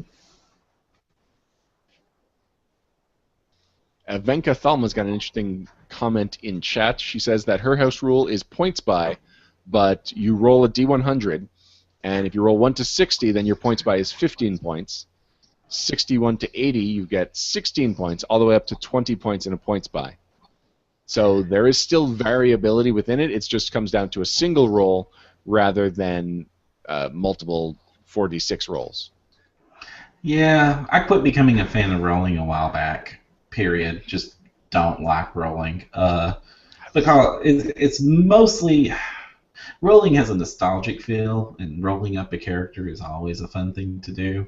But when you're starting to deal with lots of players and balance, and especially in long-term games, it's a way to artificially create characters that are obviously more powerful than other characters, which sometimes just does not work because feelings get hurt, people feel useless, then why am I playing? Then why am I playing? It turns into I'm not playing, turns into you're finding a new slot, or the ever more popular, oh, my character died, time for me to roll up another one, until you get the character you want. It just creates a ton of metagaming problems I don't need to deal with. Yeah, I just don't understand any of that mentality because my most powerful characters, there's very few characters that I would give up on if I was enjoying role-playing them, even if they were not effective in combat. Kark is one of my favorite characters ever, and he was a terrible build and completely useless in most combat situations. But it just meant that anytime he screwed up, I got to role-play Kark being frustrated that he just screwed up. And it was just more opportunities to find places to bring the role-playing into it. Well, a character has to serve a function, and if the function is not in the combat, then that's fine. But a person that has no purpose is a person that's going to be bored. Kark may have been comic relief because he was not a skill-based character, and he was only so effective in combat. Comic relief is a great role. We have one of my characters in my regular PFS group. He's becoming more effective. He rolled a bard. And so early levels, he just didn't know where he was going with a bard. But now he's becoming more effective and learning to play it and kind of get the juice out of it. But for a while there, Sir Reginald von Helsing III, a pompous halfling who thinks he's a noble. And sorry, his first name is Original? Oh, Sir Reginald von Helsing III. His name was Sir Original. That sounded so... he makes me write the whole thing out on every PFS sheet. Sir Reginald von Helsing III. And, but he has comic relief. He is much desired at every table. Statistically, at first, like I said, he solved this problem. As Bard levels up, he got access to new pretty toys. He is now very helpful. But for the first couple of levels, statistically, the fighter was a much better choice. Now, Alex Agunas just popped into chat, and I do want to give a shout-out. He did just post an article on promoting player synergy. On Guidance, the blog on NoDirectionPodcast.com, and it surprises me how much in the minority my opinion is that things like balance and synergy are synonymous with kind of boring. That spontaneity and role playing and that kind of stuff comes from randomness and having to deal with situations. I don't think your problem is in the minority here, or even that that's wrong. It's that spontaneity has to be. Spontaneity, in my opinion, has to be matched with spontaneity and adaptability. You're asking your players to be creative, but then running a static path, which, if it's not adapting to them and their needs, or I'm not even talking about their statistical needs. I'm talking about the needs of the experience, of just the role-playing and the adaptability. Like, if I ended up, the common thing of Skull and Shackles in a group full of paladins, why run a game that you know is going to fail? Is that when you match spontaneity with spontaneity, it's great. But if one side's doing all the spontaneity and the other side is just not. This works the exact opposite way when you have a GM that's just throwing out all this creativity and all this clues and variability, and then the players are just like, I hit it with my sword. And that's their answer to everything. Also a bad time. I think that your approach would work very good in situations where the players can actually influence and creative solutions are possible solutions, but I'm thinking of about 3 sections of Rise of the Rune Lords where that's not going to be the case. There is no possible way that they can overcome this disparity. It's interesting. Like some of the ways you're describing what I'm describing, it just feels like, wow, that's not what I'm going for here. Like, it feels like the main thing that I don't like about when I hear GM that one of the main pieces of advice for GMs is cater to the players, and that really just doesn't make sense to me, because that just means that instead of the players being rewarded by doing something, it actually just means that the GM is making things easier for them, or that the storyline will always go in the player's favor. Whereas, for me, if a player does something and it stonewalls part of the adventure, or they screw up and they have to get chased out of town because they've broken the law, I do that. I maintain the integrity of the world that I've created, and they have to adapt to that. It doesn't mean that I'm going to be running like, if I turn the page and they've done something that the page wasn't expecting, I will adapt to that, but I won't cater to the players. It's more about adapting catering to the players is you're doing exactly what you're accusing me of doing, and I'm doing it too. Where your explanation, your version of explaining what I'm explaining is the worst possible interpretation of it too, where you're making things easy for the players, and you're making, and you're adapting the game and negating the challenges. This catering to the players is more about catering entertainingly to the players, not to make everything super convenient for the players. It's recognizing what you've got at the table and then trying to make the best story out of it. And the best story is almost never, you guys win in everything. It's, I recognize that I'm dealing with these particular characters that have these particular interests, and this is the sections that my players are latching onto, and I want to make sure that the things that they care about are the things they get focused on. And so that's catering to the players. When I recognize that, and the only reasons that I would adapt things to make things easier is I recognize that, hey, this is the story I want to run, this is the group they brought to the table. But especially when I'm running something pre-written, except for PFS where you're not allowed to change things, well, it's just not going to work in this, and this location, because this was not assuming this situation. So it's not about making things easier for the players, it's about not presenting the players with impossible situations where it doesn't matter what they did, they couldn't succeed here. Failure state. The pre-written adventure is written on the assumption that the players will succeed. So if you go at it like that and you're forced to adapt the world and adapt the consequences, then at a certain point you're going to just not need your books anymore, because you'll have to have had deviated the adventure to the point that the last half of the AP is pointless to you, worthless. You're going to be writing it all on your own anyway.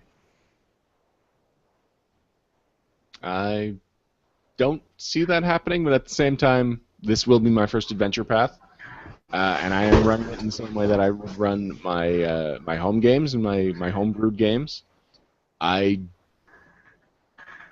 It's the only way I know how to GM, and I won't listen to. I won't listen to the advice that I find in articles that just contradicts the basics of what I think of as GMing.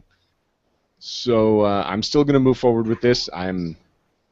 I'm happier now that it's not the balanced party. Just that I'm happier that the group is what it is, because it means that the players are playing the characters they want to and not filling the needs that they potentially see the group having. And I'm still pretty confident that we are going to be able to get through it, despite how despite the assumptions the game may make.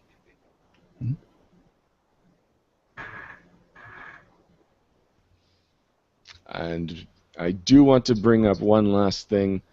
This was a cool little gift that Corey made for the entire group. Now, I've already brought up how the dice weren't rolling quite in their favor. Well, this may have been our new player Jeff's influence, because he's kind of got a reputation for just when he needs the dice on his side, it just doesn't happen that way. And so Corey made us these nice custom D20s, and instead of a 1, it says Jeff. Because in our group, rolling a critical miss is synonymous with Jeff. Oh, I love it. Now, as a rule, I don't believe in luck at all. Okay. So I always kind of giggle on the inside when with people that worry about people touching their dice or rolling out 20s and all that jazz, because I believe in statistics, not luck. Mm-hmm. But that is still cool. That is still very cool. All right, Param, we've got a lot of questions and a little bit of news, so we should get to that right after this. Mm-hmm. Should we address the chat? We have a lot of it. I've been copying and pasting any questions, putting it into. Okay. Segment. Roger. Mm-hmm. 3, 2, 1. In the Pathfinder news segment, we talk about all the latest happenings for the Pathfinder role-playing game, either of interest to players as players or of interest to players possibly looking to start a career in Pathfinder, start a career in game design. And that's where our first news item comes from. Pathfinder Society Open Call is open again. Open Call, where people are allowed to pitch, or sometimes they are given a pitch and are told to write the scenario, and the best scenario would see print. Those days were... the earlier days, there was a little bit more freedom. As the years have gone on and the Pathfinder Society developers have known what they want from Pathfinder Society, they've narrowed down how the open call works to the point that this was an idea that was introduced in an issue of Cobalt Quarterly, of all places, where it was a smaller Pathfinder Society scenario, very small, 1 or 2 encounters, meant to be played in 2 hours, and it provided a chronicle sheet that didn't really have any XP, not a whole lot of treasure. You would maybe get a unique and interesting boon. And that was really all you can expect for it. And it's not something that they ever really did anything else with. There were a couple of other quests that were published over the years, but for the most part, quests seemed like either an abandoned experiment or just an idea that never had a champion for it. And I am surprised that they brought it back, because the things wrong with Quest, I don't think have changed. What are the things you think are wrong with Quests? I think it's a cool idea, but logistically unlikely to succeed, because the quests feel this really weird thing about 2 hours of Pathfinder, and if you have a regular Pathfinder Society group, they're going to want to play the thing that actually is the core of the game. So you're going to cancel a PFS night to run a couple of these quests, which might be okay once or twice, but I don't see it becoming a regular thing. Because you still have to go through the trouble of organizing your group, getting together, and playing out a game, so then you have a choice of, well, what are we going to play? Are we going to play an actual Pathfinder Society session, or Pathfinder session, or something else like that? Or are we going to do this little tangent side thing that may or may not give us anything? All right, well, there are 2 things I want to address there, and one of which is a solution to the quest problem. But the other one is the need for quests. I believe there is a need for quests because there are some times where, in Montreal, most of the time we play Pathfinder Society on the weekends.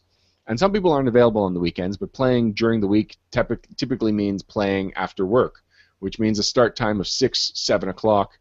And most game stores were only open till 9. And there were a lot of times where we started playing a Pathfinder Society scenario after work, and it's like, we've run out of time, because these are 4 to 5 hour slots, and we really had 3 hours most to run our game. Whereas a quest, it might not be as involving as a Pathfinder Society scenario, but it's some Pathfinder Society, and if you've got a couple of hours after work, want to go hang out with some of the local gamers and play your quest. I can see that. Especially in that exact scenario. I guess I'm just used to, like, around here, the game stores will just stay open until you're done, which is nice, convenient. But it's not always an option. It's not always an option. The other thing about this short time frame is that if you're asking somebody to play Pathfinder Society for the first time, or play Pathfinder for the first time, and then you tell them, great, all you have to do is commit 4 to 5 hours, to them that's like, 2 movies back to back. That's 10 board games. Like 4 to 5 hours to a gamer, like a veteran gamer, may seem like a short session when we play campaigns that go on for years. But to a brand new player, asking them to commit more than 2 hours is asking them to commit quite a lot of their social time to something they may not like within the first hour.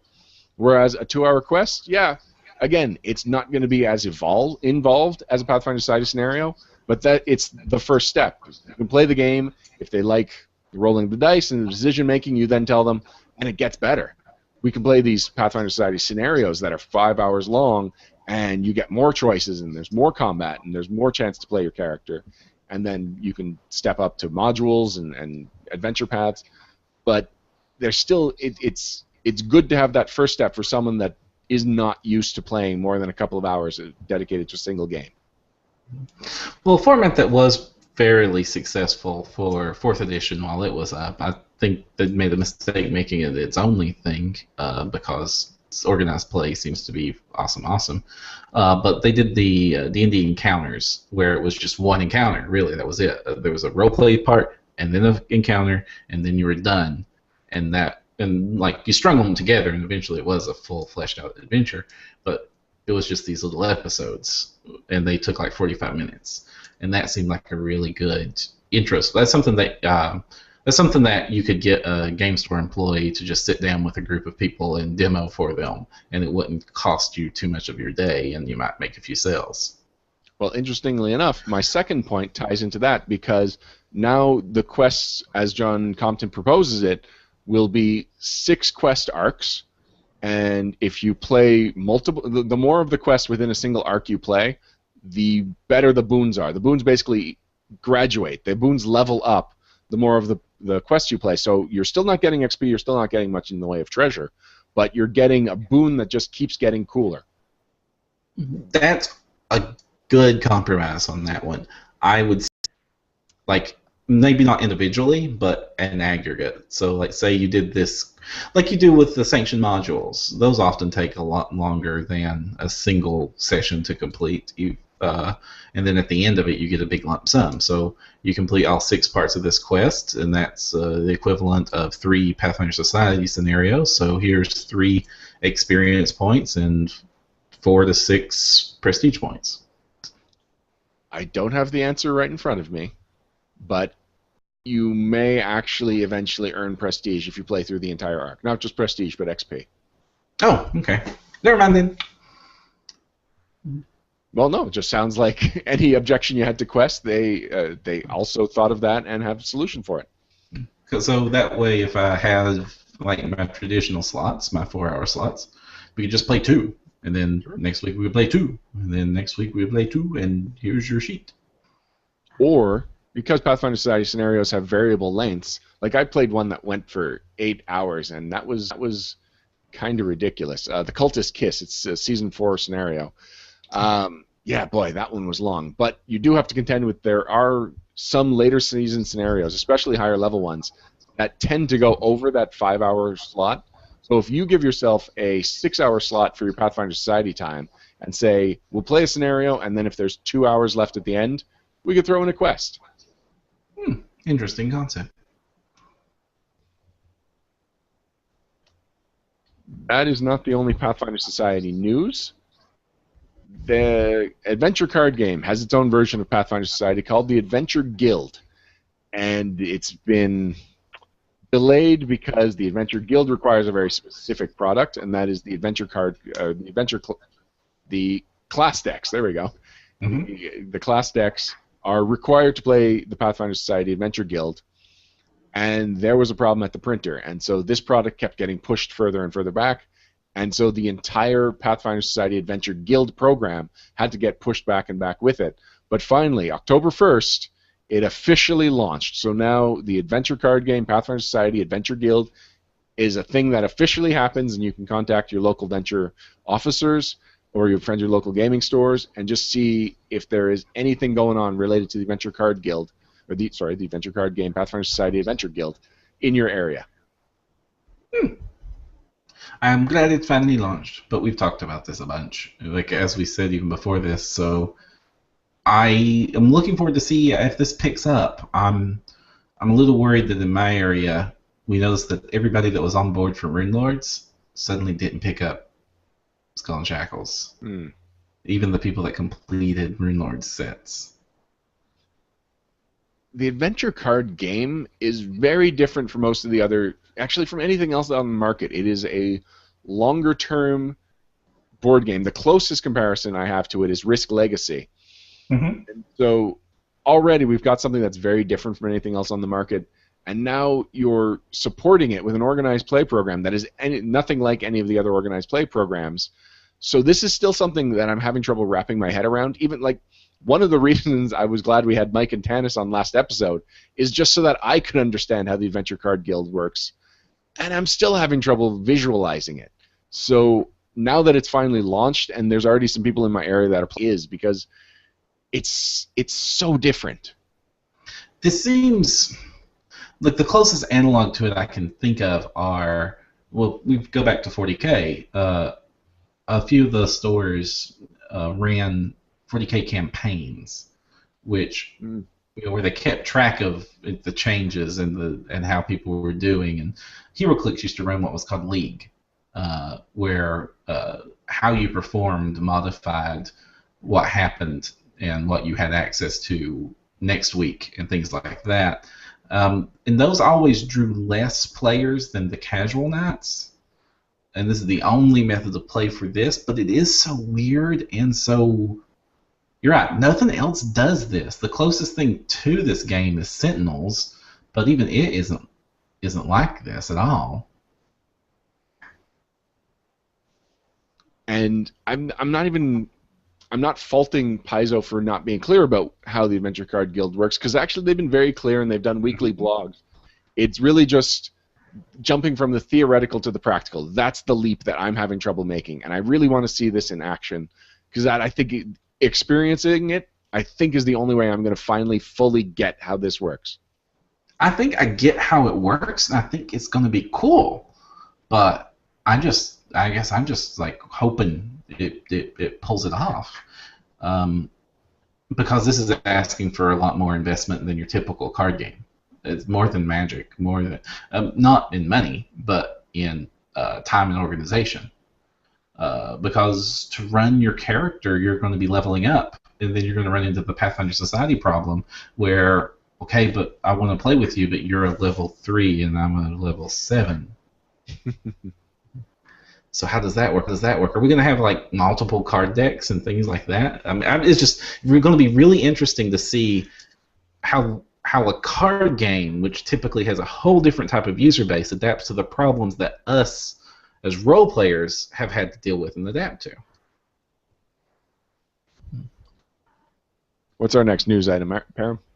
Our final news item is that the open call for Quest is not the only open call, but Wayfinder is having its open call for issue number 13, and the theme for the episode, since it's lucky number 13, is Ustalav. If you're interested, they have all the information up on how to sign up on the Paizo boards. We'll have a link in the show note, and they are, get your articles in, because this is one of the very few ways. Well, not very few, but this is one of the more common ways to get your name out there. Yeah, we've been fans and friends of the Wayfinder people for a while now. They are in the editing pass right now of Wayfinder number 12. They're actually at the second round of editing, which means it should be ready for... this is not a print issue, so it should be ready for PDF soon enough. And it is nice that issue 13's open call is already sent out. I needed you, Param, to explain to me why it was Ustalav, because the first couple of times they had a theme, it's always been a regional theme, but the first couple of times tied into an adventure path that was happening at the moment. Whereas it felt like Ustalav's been pretty cold as far as both demand and support. But it is very different from the other things that they've released, or that they focused on for the last little while, both Wayfinder and Paizo. And, like you said, number 13 really invites a horror theme to it. So it's going to be cool to kind of revisit Ustalav and see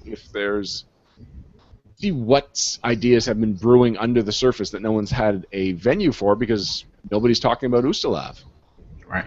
Well, I mean, the time period that this would be launching, excitement should be building up for Hell's Rebels, um, but they just did Cheliax, It's true. so they couldn't theme it up um, because it just the time period didn't overlap very well on this one.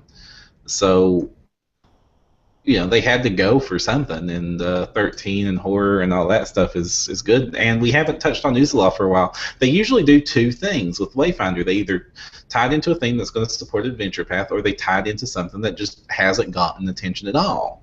Now, if we look back throughout the back issues, you can go, oh, that matches up with that Adventure Path. But then you start to realize that came out way before that AP came out, because the very first thing Wayfinder was doing was filling in gaps in Galarian that just had no content. There's a lot of content. Oh, sorry. That's it for the news. It's been a slow news month, I guess we could say. But we are looking forward to whatever's coming out from Paizo in the future. But for now, we've got your questions that we're going to be answering right after this. In the No Questions segment, we take your questions that you've asked us from various means. We try our best to answer them, whether they are opinions about Pathfinder, gaming, things in general, crunchy questions, anything that you have on your mind, you can ask us, and we'll do our best to help you out. Param, how can people get in touch with us?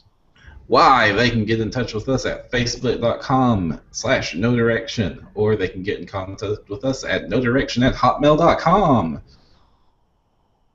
There used to be a third option, and there will be again, but as of right now, those are the two ways to do it. Yeah, it felt like, well, that's it? You're already done? But yes, no, the forums are currently down, but not forgotten.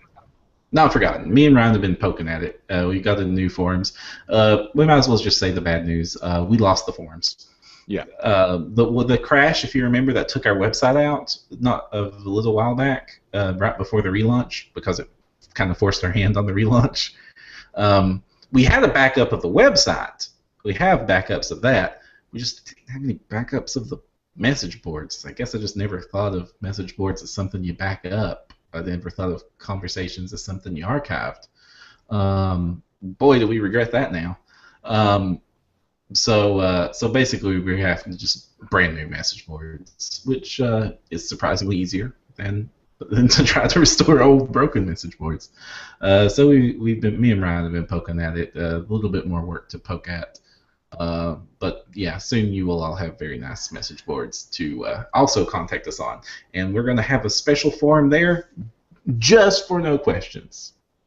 Yeah, I'm sure there have been some no questions that have kind of fallen through the cracks just because we've missed them. They've been overlooked somehow in the sea of other posts on the message boards. So we're going to make sure that all no questions go directly into that one forum, or if you're going through Facebook or email, we'll then collect them all, put them in a Google Doc, and all no questions will be accounted for. Mm-hmm. The best first one from Ivanka Thalma via chat says, "What are your thoughts on this? If within an AP a PC dies, the character makes another, and you find a reason for the new PC to join the group. But if you have a TPK, then do you say the AP is done, or you all make new characters?" This is a general TPK question. It's kind of been like you're asking very specifically about a very general topic about what do you do in case of a TPK. And we've been fortunate enough in my gaming groups never to have actually faced this as something we have to deal with. But I don't know what I would do in this situation. It feels like a waste to just completely end an adventure path or a campaign or whatever I'm on just because one encounter happened to take out the entire party. In the case of a home game or homebrew, I think it would be easy enough. You just advance the plot 20 years, you show the consequences of your last hero's failures, and then you move forward. And you can do the son of previous characters, because 20 years have passed. You could do the younger brother or sister of previous characters, because 20 years is not so long that anyone that was of adventuring age when the first adventure happened, they'd have to be retired now. And, there's more flexibility there with the races. And you can just kind of give... You're making the hero's death significant, or the entire party's death significant in some way, because you are in control of how the world has evolved since then. But you're also not just letting whatever progress they made go to waste. You're letting another adventuring group pick up not exactly where they left off, but they are picking up the reins of the last party. If I was doing an adventure path, that would involve modifying all the printed material. And as I was saying earlier, I'm not running adventure path to homebrew my own adventure path. I want to run it as much like the adventure is written. So I don't know, Param, what would you do in the case of a TPK and adventure path? I think 20 years is a really cool concept once, and it's a nice idea to run when that works, but I don't think we necessarily need the 20 years. They can make new characters, and if we, as a group, mutually come up with backgrounds and reasons why they need to pick up the mantle. Because, let's face it, a lot of these APs, the world is literally going to end if you fail. So that's motivation. So all you have to do is figure out ways for other characters to realize that this is the case, and the PCs have been talking with NPCs the whole time and relying on some of them and all that jazz. There's very few situations where it will be a complete scorched earth. So there's probably plenty of fertile ground to bring in a new group and then run them through some original content to get them up to speed and then hook them right back in where the PCs left off. In the case of an adventure path. I mean, but this goes down, like you said, it's just the more general rule of what you do with the TPK. With an AP, I would do that solution in the event that they want to keep going. A TPK is also can be cathartic because it can be like, this is now your stopping point. This is when you can say, hey, do we want to go again? Is this the story we still want to be doing? Waldemar asks, also via chat, he's directing it at me. He says, Ryan, going to be starting Carrion Crown soon. How beneficial is a witch to the party? That's actually a good question, Darren, because the witch is probably thematically the best class for Carrion Crown. But mechanically, you've got a couple of issues. The witch is heavily dependent on mind-affecting effects. A lot of the hexes, some of the more interesting hexes, are mind-affecting. And the spells on the Witch's spell list they're not direct damage, they're mess with you spells. The Witch is kind of the debuff specialist. And there's a lot of undead in Carrion Crown. And undead just happens to be immune to mind affecting stuff, and a lot of the debuffs just won't work. So there are ways to make the Witch effective in the party, but it might be surprisingly one of the more problematic classes for this adventure path. I mean, archetypes is an interesting way to go, although the witch is not known for its archetypes. There is the white-haired witch, which is the witch that can use her hair for grappling and for fighting and whatnot. And a well-built white-haired witch will always have something to do, even if you're fighting a bunch of mindless skeletons and whatnot. But the rest of the time, there are ways of making the good witch, the witch that's a little bit more beneficial to the party and not entirely focused on debuffing the bad guys. That's going to be important. You're going to need a witch that, when faced with a mindless opponent, still has something to do. But as far as skills, the witch has a very good skill list for Carrion Crown, especially its knowledges. Now, I don't know. I'm trying to remember the order of release schedule. Did the Witch even exist with Carrion Crown, or is that a reason that we're having to go back? Because was that class even out? Yes, it was. In fact, there are Magus NPCs in Carrion Crown, just to give you an idea of the time. Never mind then. Then that seems extremely odd. Now, but I guess Carrion Crown has undead written all over it, so... Vega Thelma asked via facebook.com/no-direction. Actually, Perrin, why don't you read this question? Okay.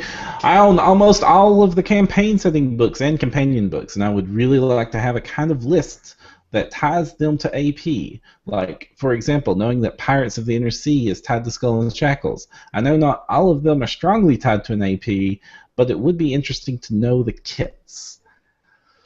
Oh boy, that's a great thing to have, wouldn't it be? This would be a great resource, and surprisingly, I don't believe anything like this exists. Definitely nothing official from Paizo. Paizo doesn't have any way of saying, like, these are the books you'll want to buy if you're running such and such adventure path. They've changed lately. There's no, like, official awesome list, but anymore in the player's guides, and in a lot of the times the regional book that is released during the time frame and during the early parts of the adventure AP itself, they will make recommendations of other books that are coming out or have come out.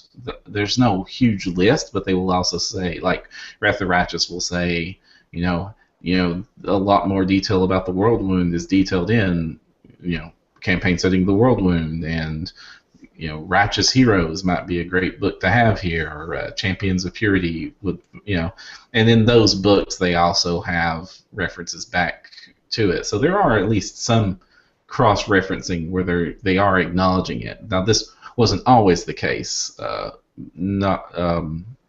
Back in Council of Thieves era and before, there was a lot less of that. But that stuff you only get after buying product. It's in the product itself, not on any nice friendly reference sheet, except for the free downloadable player's guides, which often will at least point you to the player-oriented resources that tie in. But usually those are just the obvious tie-in books, not the ones that might also be helpful. Yeah, in my experience, there's usually only two really strong tie-in books. There will be a campaign setting tie-in book, and there will be a player companion tie-in book. So, like in the example of the World Wound, actually, I guess with Wrath of the Righteous, it's a little bit more than that because it's also the Mythic adventure path, and so Mythic Origins, I believe, was the name of the player companion book, and then there was also Demon Hunter. So yeah, there's some of them that have a lot more than others. Like for Serpent Skull, I can't think of anything that actually ties into Serpent Skull. Oh, there was I forget. There was that campaign setting book that tied into the region. And that's it. So I guess it really depends on the adventure path. So even if there are no official compiled lists or even fan compiled lists of Enka, I would recommend just going to the Paizo forums at paizo.com, click on the forums link at the top, and if you go to the adventure path section, there is a subsection for every individual adventure path. And if you have a couple in mind or just a broad, a full list of adventure paths you want to know more about the tie-in product, just start posting there, and the people on the message boards are well informed, and if it's not a controversial topic, you'll get nothing but good answers, and you'll get them pretty quick. Yeah, but we wish there was an easy thing we could point to, but unfortunately it's just not out there, or at least not to our knowledge. If our listeners know of this, we would love to hear about it. This would be a great resource for us to point to and to loudly promote and twirl banners on and sparklers and spotlights and all that jazz. And if you happen to be a member of the community that kind of wants to make his mark, this might be a good way of doing it. Matthew Wayne Stinson asks via facebook.com/nodirection, if a professional GM, if professional game master was a real job, what would you think the hourly session rate would be for a GM to run an adventure? 2 6-hour Rise of the Rune Lord sessions a week. Param, you've put a lot of thought and calculations into this, so why don't you go over your math breakdown here? Well, the first thing I thought about was, what other event entertainment is commonly hired out? And then I was like, birthday clowns. That's something you hire out for an event. So I went and looked at how much a birthday clown costs. And a birthday clown will cost you $100 an hour. Oh, well. Yeah, that's what a few different sources said. It kind of lines up with some birthday clowns I know that work for that in real life. Random tangent, I know birthday clowns. So that's a price range that seems pretty believable. But though I don't think, with the specialty nature of what this is, I don't think it's a too apt comparison. But just to give you an idea of what this is, a band, like an amateur garage band, is probably going to charge around $150, $200 to give you some entertainment for that night, and more. And when you start talking about real professionals, you can pay more. There are some clowns that will cost you $1,000, I found out, to hire for an event, and evidently they're worth it. And I'm not about to disparage any clowns out there. I went to you because I knew I could count on you. So then the other thought I was like, and I think that's a little bit much for this idea, unless you happen to be like some awesome celebrity or you also are bringing something exceptional to the table than just your typical GM. I mean, if you were running Rise of the Rune Lords with full voice acting cast and and massive amounts of props and decorations and the fog machine, but that's how I want to run my games anyway. Yeah, you're trying to charge for something that people usually think of for free as free, so you have to be a reason that you're worth being professional. So then I was like, well, the other time that you paid to play a game is at a convention. And at a convention such as Gen Con, I use that as my base, but I find the prices are about average for conventions that charge for slots. You pay about $2 per hour you play. Today, it used to be cheaper, but then bread used to be cheaper too. But I can't haggle with the supermarket. So about 2 hours per $2 per hour per player, and an average of about 5 players per table. So that turns out to be about $10 an hour. So your average game would 6 hours would be $60. That's pretty low wages, but better than nothing for something that's typically free. I imagine that would, in my opinion, I think that you're probably going to be somewhere in between those two extremes, because convention GMs are often just people that are at the convention and happen to want to play games. It's not a money-making venue, and the convention also takes a cut of that. And as somebody who's run a lot of games at conventions, both on my own and off my own, it's rarely a worthwhile venture. It's you there for the experience, not the cash. Even on conventions in which I get a cut of the cash, very few times that has happened. Then I looked out, and there is Gnome Stool ran an article about professional game masters quite a long time ago.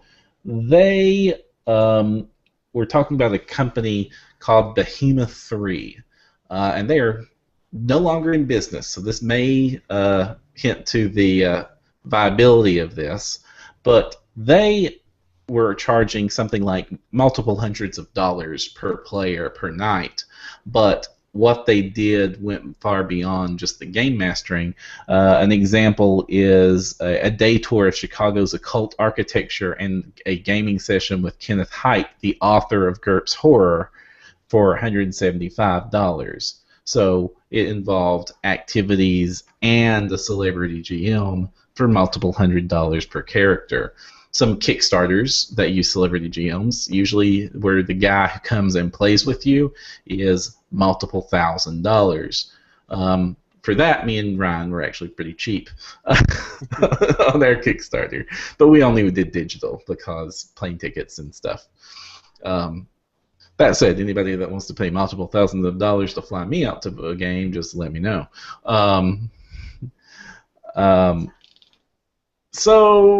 And then there's another company out there that's kind of similar to this called Geek Nation Tours.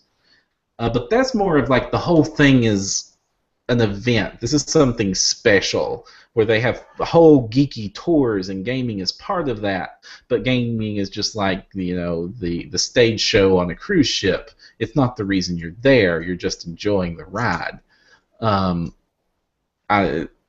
So in all honesty, in the event that this could happen and be feasible, and I've seen many people try this actually over the years, I've never seen anybody do it successfully. But I'm thinking somewhere around you're taking home about $80 to $100 for the night is ambitious, and about probably all you're going to be able to get if running the game is all you're doing. And even then, you're probably expected to run one heck of a game and to put a lot of work and presentation into it. I was a professional GM for a while. Oh, how did that go? It was not my full-time job, but when I was working at Quantum, when we transitioned from Warhammer 40K, I started running 3.5 Dungeons & Dragons games on the weekend, and I don't remember all the details, but I believe I was only working 1 day a week, and I was doing 2-hour session in the morning with a kids group and 2-hour session in the afternoon with an older players group, and I was running for tables of like 7 or 8 players at a time. And the Quantum was actually offering to buy me the Eberron canned adventures because there was some kind of a organized play thing going on, but I asked them if I could just run my own adventures, and they're like, so you'll make everything up and we don't have to buy anything? And it's like, yes, that would be easier for me. And they're like, okay. So I believe I was making about $10 an hour for about 4 to 6 hours of work. So I was taking home about 60 hours a week, but I was only working the one day. So doing a little math, if I actually was working 5 days a week, I would be making $300 a week if I could find that many people who were willing to pay me for my services. And actually, it would become a lot harder to keep track of what's happening in every adventure. So I might be forced to charge more just because at some point I would have to take notes, and then it's becoming actual work. But yeah, my rate was about $10 an hour, and it got regular gaming into the store, and it got people buying the books. Now, I think that's a very good parallel. But in that situation, you were working for the store as part of their feature. Back to the game store topic, we paid employees and people to come in to run tournaments and games all the time. But we just viewed that as part of the store's offerings, not an individual player's. I mean, the store was paying the player, but it wasn't so much the players paying the person directly. So it's definitely a great parallel, but. So you're saying the difference would be like a yellow page ad that just said professional GM. Professional GM? Yeah, that's the big difference. Like, if I was going to go out and, like, my gaming group here, I said, screw it, guys, I'm tired of being the GM all the time. We need to buy one. You have the closest parallel. Mm-hmm. But you had the backing and infrastructure of a store behind you, and that makes that both easier and also you were less the product and more the feature. Darren Caldemeyer in chat says a GM base rate could be $8. It's a little low, that base rate, but I do like the idea of variable based on the number of players because it is easier to run a smaller group, and once you get to more than 5 players, yeah, you're going to be earning every extra dollar. Yep, and even then, you have to think about how much the players are having a good time too. So if you end up diluting the game with 13 players, and you're given how much spotlight each, they might not be worth. They might not think it's worth paying you. There's a sweet spot for how fun a game is going to be, and you're going to want to be in the optimum there. So I think you would have more success providing a premium experience for a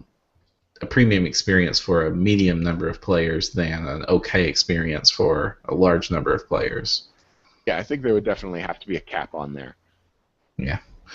But don't expect to be making $50,000 a year as a professional GM. I just don't think I don't think there's a market for that. Denzel O'Neill asked via chat about the Crypt Breaker Alchemist archetype. The Alchemist class has Brew Potion as a free feat at first level. Crypt Breaker gives that up. It gives it up for an ability called Trap. Oh, it gives it up for trap finding. So his question is, does this mean that the alchemist, the Crypt Breaker alchemist, can't cast spells? He can't make his extracts.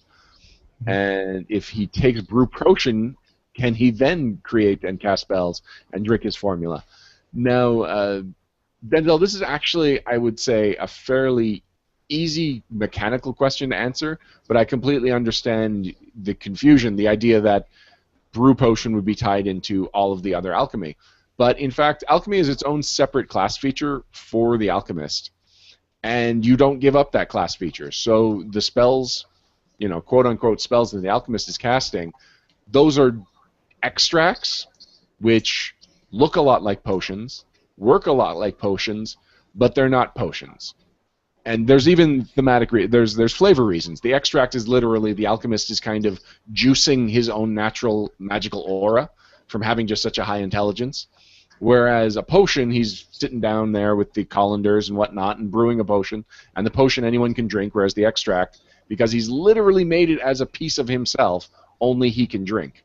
So there's no connection other than thematic similarities between brew potion and alchemy. Any alchemist that gives up brew potion will still be able to create extracts and cast them on themselves.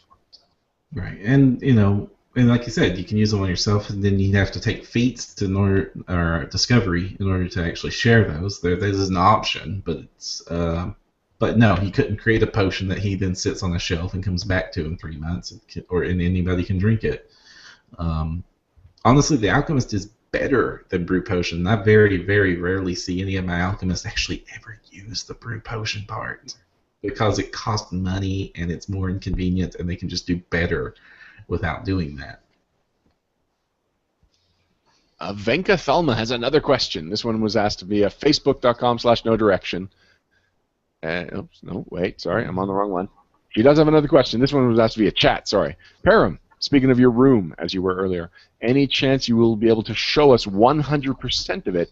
You inspire me a lot, and I'd very much like to see the other sides. Param, what do you think? Yeah, I can show you guys the whole gaming room if you want.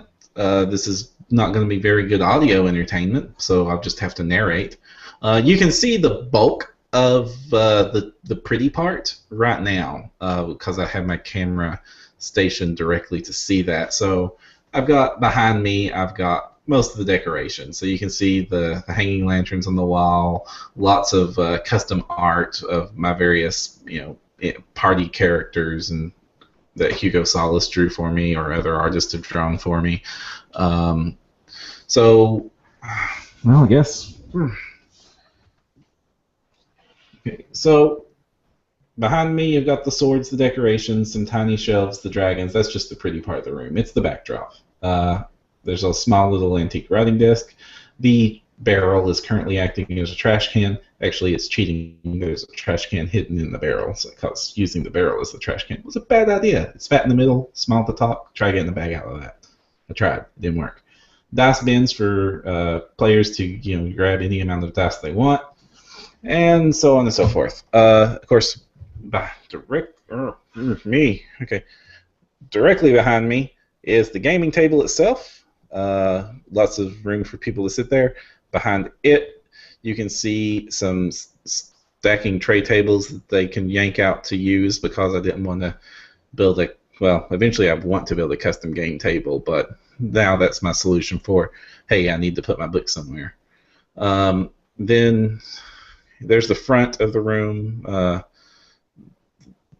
coat rack nailed to the door I never opened because there's not supposed to be that door there. That was a mistake that the contractor that put the original shell together made. More art and stuff. Nice ceiling beam. And then on this side of the room is the game material, the shelves full of, like I said, the full-on Pathfinder collection. Minis down there, books all up and down this shelf. And then right here is the podcasting station. And I'm not wearing shoes on the podcast because usually you don't see that. Big giant monitor with all my notes on it. And then, we've got some Beyond 2000 cheapy telescoping effects here. Big old microphone. And that's the game room. It's big enough for 7 people to get in here and be fairly comfortable gaming around the table. The table currently is just sitting big and pretty in the middle of the room. It actually shrinks and then can be used. That middle part can be popped out, and it has a removable leaf or whatever you call it. And then the table gets smaller, and it can be turned sideways, and then you can still fit 5 people around it in the GM, and then half the room is completely empty, and that's pretty good for relaxing or just coming in here to watch geeky movies and stuff like that. And anyway, that's the tavern. Like I said, the blog post will be going up with the full detailed stuff. I've got all the pictures ready for that, so I just have to write it up. Patrick Hallett asked via facebook.com/no-direction. I am thinking about playing a witch that focuses on the Harrow deck, non-PFS, he says, but I am not sure if my other players will want me to delve into something like readings if it does not provide any benefit. Does the Harrow deck do anything? Param, we just had Harrow month because we were so super impressed with everything the Harrow deck can do. Oh yeah, man. For a tiny little bit of flavor of the world of, well, what do our playing cards look like? Or how do we tie in tarot into obvious Gothic areas? They have seriously expanded that. It's probably one of the most expanded features in Pathfinder for any sort of flavor point. I can't think of anything else that measures up to it. So, yeah, there is tons to do with the Harrower. The most obvious right now is the Harrow Handbook, which is, a player's companion that we reviewed a few episodes ago, and is chock full of options for every character type, almost, pretty much most. They can tie into using the Harrow deck in some form or fashion, including just doing harrowings. There's the Harrowed feat also, and the Harrower Prestige class from the World Setting book, the Inner Seas campaign setting, that is, the very first appearance of the concept. So even when it first came out, it had rules stats to back it up. Now that was pre-Witch, but it'll fit in with some Witch there. And then with the Harrow Handbook, there's a lot that fits in with the Witch in there.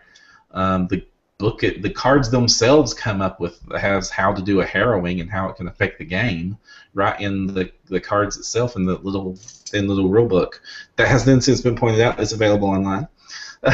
So you can download the rule book and see how to do a harrowing. But gosh, Ryan, you just did the Harrow month, so you probably know even more about it than I do.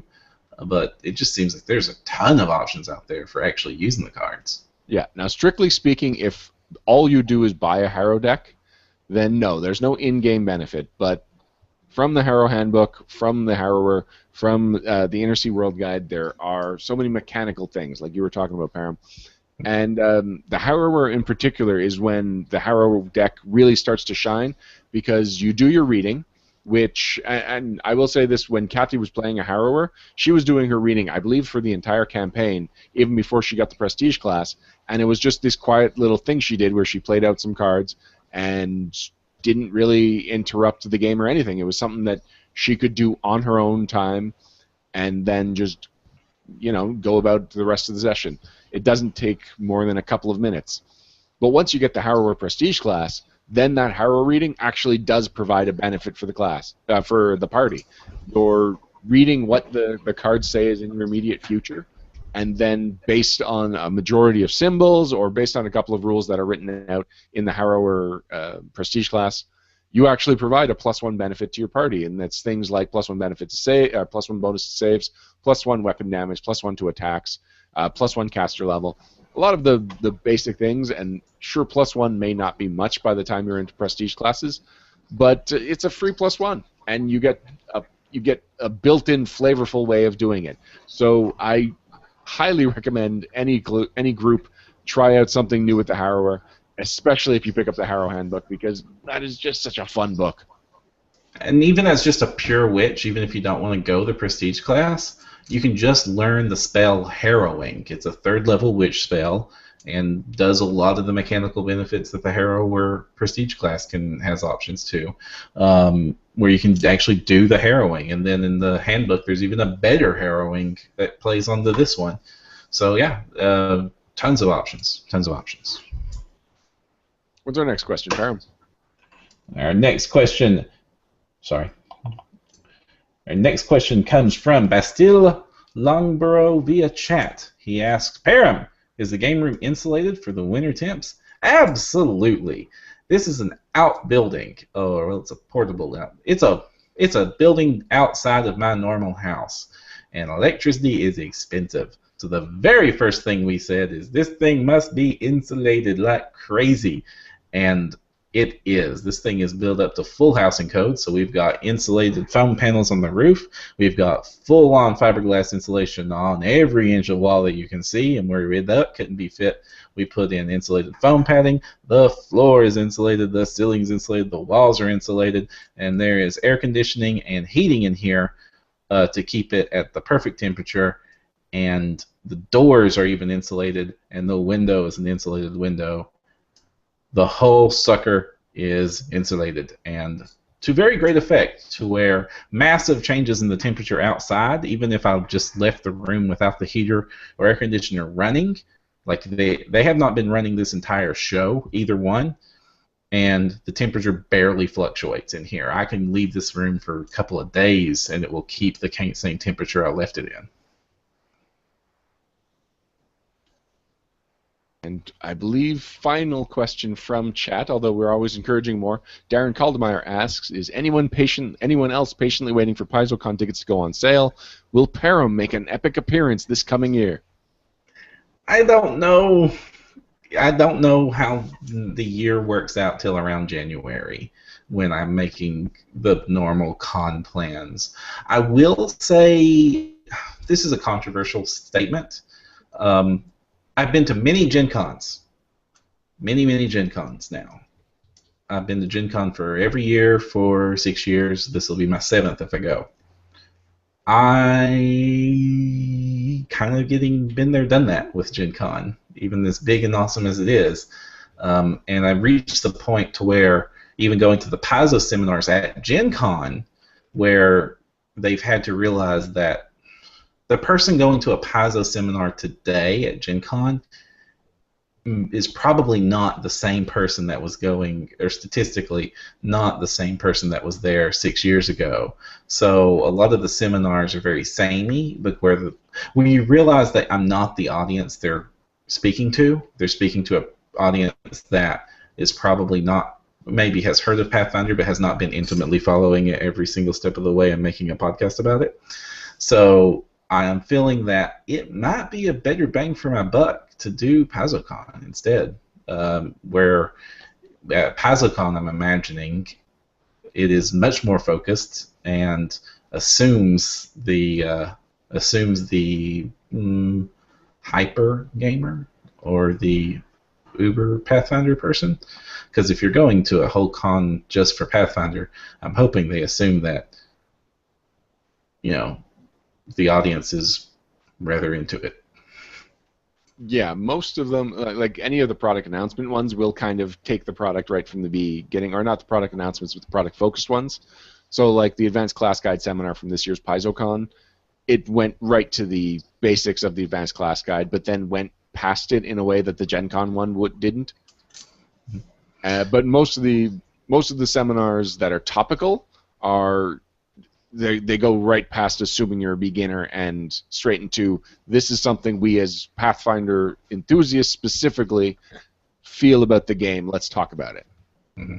Yeah, there are a couple of seminars that we didn't even air, or there's one that we just didn't even air, and a couple that I just was sitting through and I'm like, oh, this audience. The people that are asking these questions, these are questions that we already have answers to on record. Asking the question was kind of pointless. And then I realized that, wait, these are people that came to Gen Con, see Pathfinder on the shelf, and want to find out more about it. It's not pointless to them. It's just this is an entirely different audience. Where Pathfinder's become so successful, it's just now has to assume that, I mean, if I were to walk into a Magic seminar, I would ask the same types of questions where I know a lot about Magic, but I'm nowhere near a Magic enthusiast. So the question I would ask at a Magic seminar, the uber Magic player would not would have the same opinions about those as to as some of the questions I heard during some of the Gen Con panels. To draw a parallel, one time I was at a William Shatner panel and they asked him what his favorite episode of Star Trek was. And that's the kind of question that you'll get at a general convention, but at a more specific convention, they know not to ask that question. Right. because that question has been asked. It is, and that's why I think that you guys should really love our interviews, because we occasionally ask the obvious question, but only when it's necessary, and then we ask the enthusiast questions. So, yay us, too. We've got a lot of questions here, Param, so let's see if we can get through a couple of them really quickly. Okay. Matthew Wayne Stinson asked via facebook.com/nodirection. He says he just listened to episode 90. What about Paizo releasing the novels in audiobook format? Well, this isn't what you're asking for, Matthew, but of course there's the Pathfinder Legends by Big Finish Studios, which are audio plays, audio dramatizations of the Rise of the Rune Lord adventure path. So not exactly what you're looking for. There is the Starship Sofa podcast, which actually did a reading of one of James L. Sutter's Paizo blog fiction. So some of the web fiction was actually read by the Starship Sofa guys, and the Starship Sofa guys are really big fans of audio dramas, and so they do go all out. But otherwise, your question has been asked before, and fairly consistently, James L. Sutter, who is, of course, the fiction editor, his answer has been, that would be wonderful. Audiobooks are really expensive. He's even specifically called out. He's a big fan of Audible, which became the internet's go-to place for audio fiction. Yeah, he says that it's prohibitively expensive, except very recently, March of this year, he said that something may be in the works. Now, it should be pointed out, this is after Pathfinder Legends was announced. So he is talking about something that is in development, while the closest thing we know about was already announced. So we have every reason to believe this thing that he's alluding to is not Pathfinder Legends. Yeah, this is not this question, but this is a very similar type of question that we've seen again and again with Pathfinder. Like, when is the Pathfinder video game is going to come out? Wouldn't it be cool if there was one of those? Wouldn't it be awesome if Pathfinder had miniatures? Wouldn't it be awesome if Pathfinder had a comic book? Wouldn't it be awesome if... And the answer has always been, yes, it would be awesome. They would really like to do it, but the math has to line up. And as Pathfinder becomes bigger and bigger, the math starts lining up. So just as we had to wait a long time for a Pathfinder video game to get announced, and then a little bit longer for the Pathfinder video game we asked for to get announced, not to be bashing on Pathfinder Online, but we all wanted Baldur's Gate with Pathfinder. That's kind of what we wanted. And it's technically not even been announced, except for it kind of has, but kind of hasn't, kind of has, but kind of hasn't with Obsidian. So this is going to be like that. We've been asking when are they going to do hardcovers, because I love books, but I prefer them in hardcover, because it's just more comfortable to read it. At least they're doing digital, so EPUB is great, so I can read them on my Kindle, but anymore I just read the paperbacks, because that's what they send us, because they send us the books. But yeah, soon, maybe, kinda. Something not always in the works. Yeah. What else would be in the works? Anyway, next question. Adam Bonner asks via nodirection@hotmail.com, I am new to Pathfinder Society, and in half a dozen games I have played, I find the adventures to be very easy. This is exasperated when a player brings a character who is playing at a higher level than the adventures level range, while everyone else is at the lower levels. Does this jive with your own experience in PFS? If not, can you make some suggestions on how to resolve this problem? Ryan, you're the venture assistant. Season 4 got harder. Season 5 got really hard. And it's basically in response to the first 3 seasons, or the first 4 seasons, if you count season 0 as the first one. Let's try it this way. That came in response to seasons 0, 1, 2, and 3 being considered relatively easy, especially as more options were added to the game and those adventures stayed the same. Season 0 at this point are fairly easy, although still fun and still worthwhile to go back to.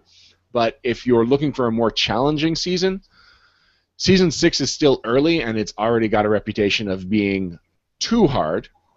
And Season 5 is done, and there are a lot of scenarios in it that are considered extremely difficult.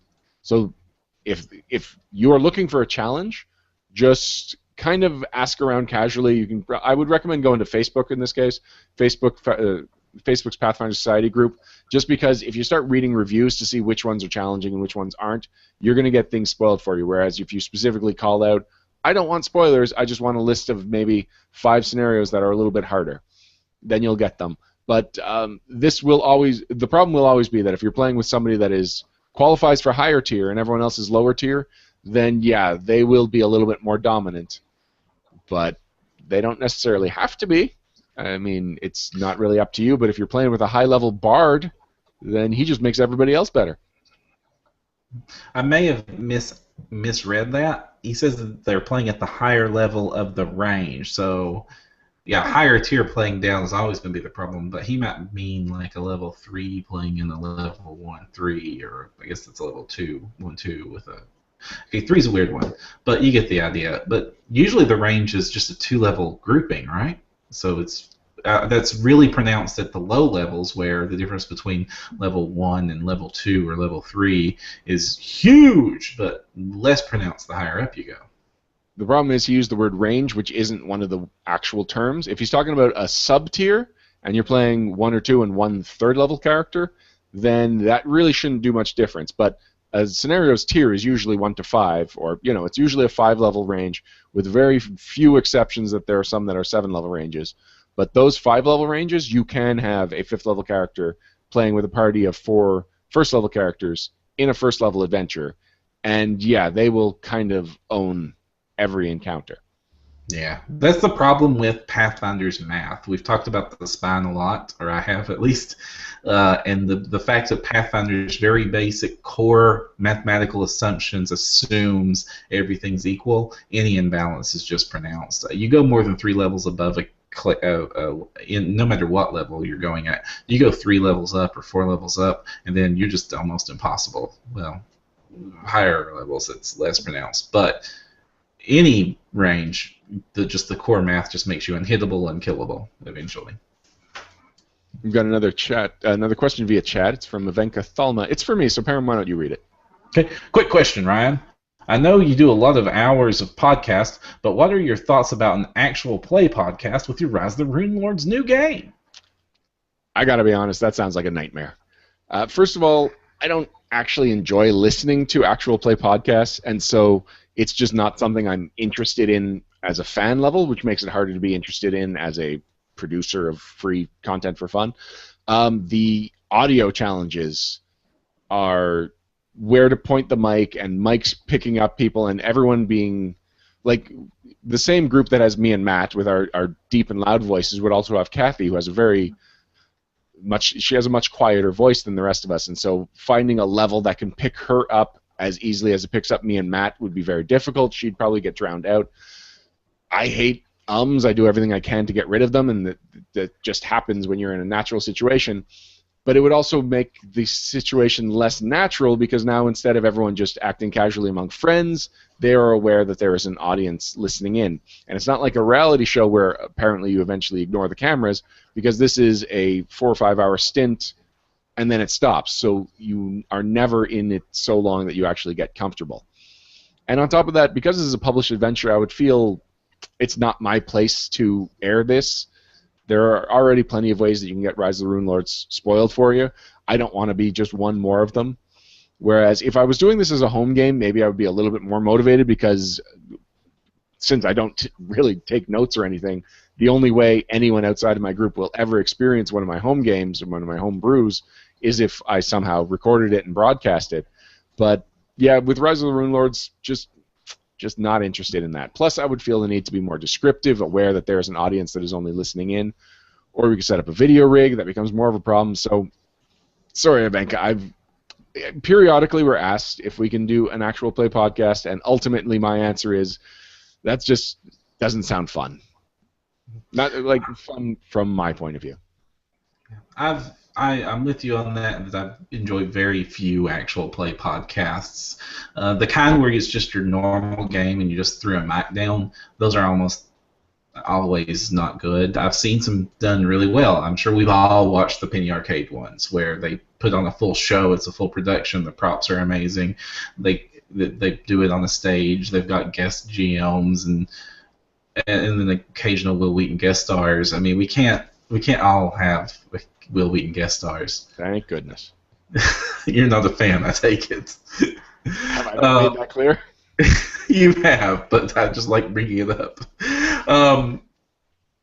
The other, the Twitch streamers. There's a lot of Twitch streamers that are doing some actual play stuff like that, and then they're designed. Their whole presentation is part of that. It's part of the Twitch streaming, video streaming, live streaming thing, where the whole thing is set up to where the game part itself is almost secondary compared to the fact that they intend this to be publicly consumed. So they do things like play on virtual tabletops so that it's easier to capture. They set up everybody's on their own computing station so that they can capture video feed of them, and it's one-on-one, and so the mics are all leveled and balanced. They set up the screens and a lot of pre-production stuff.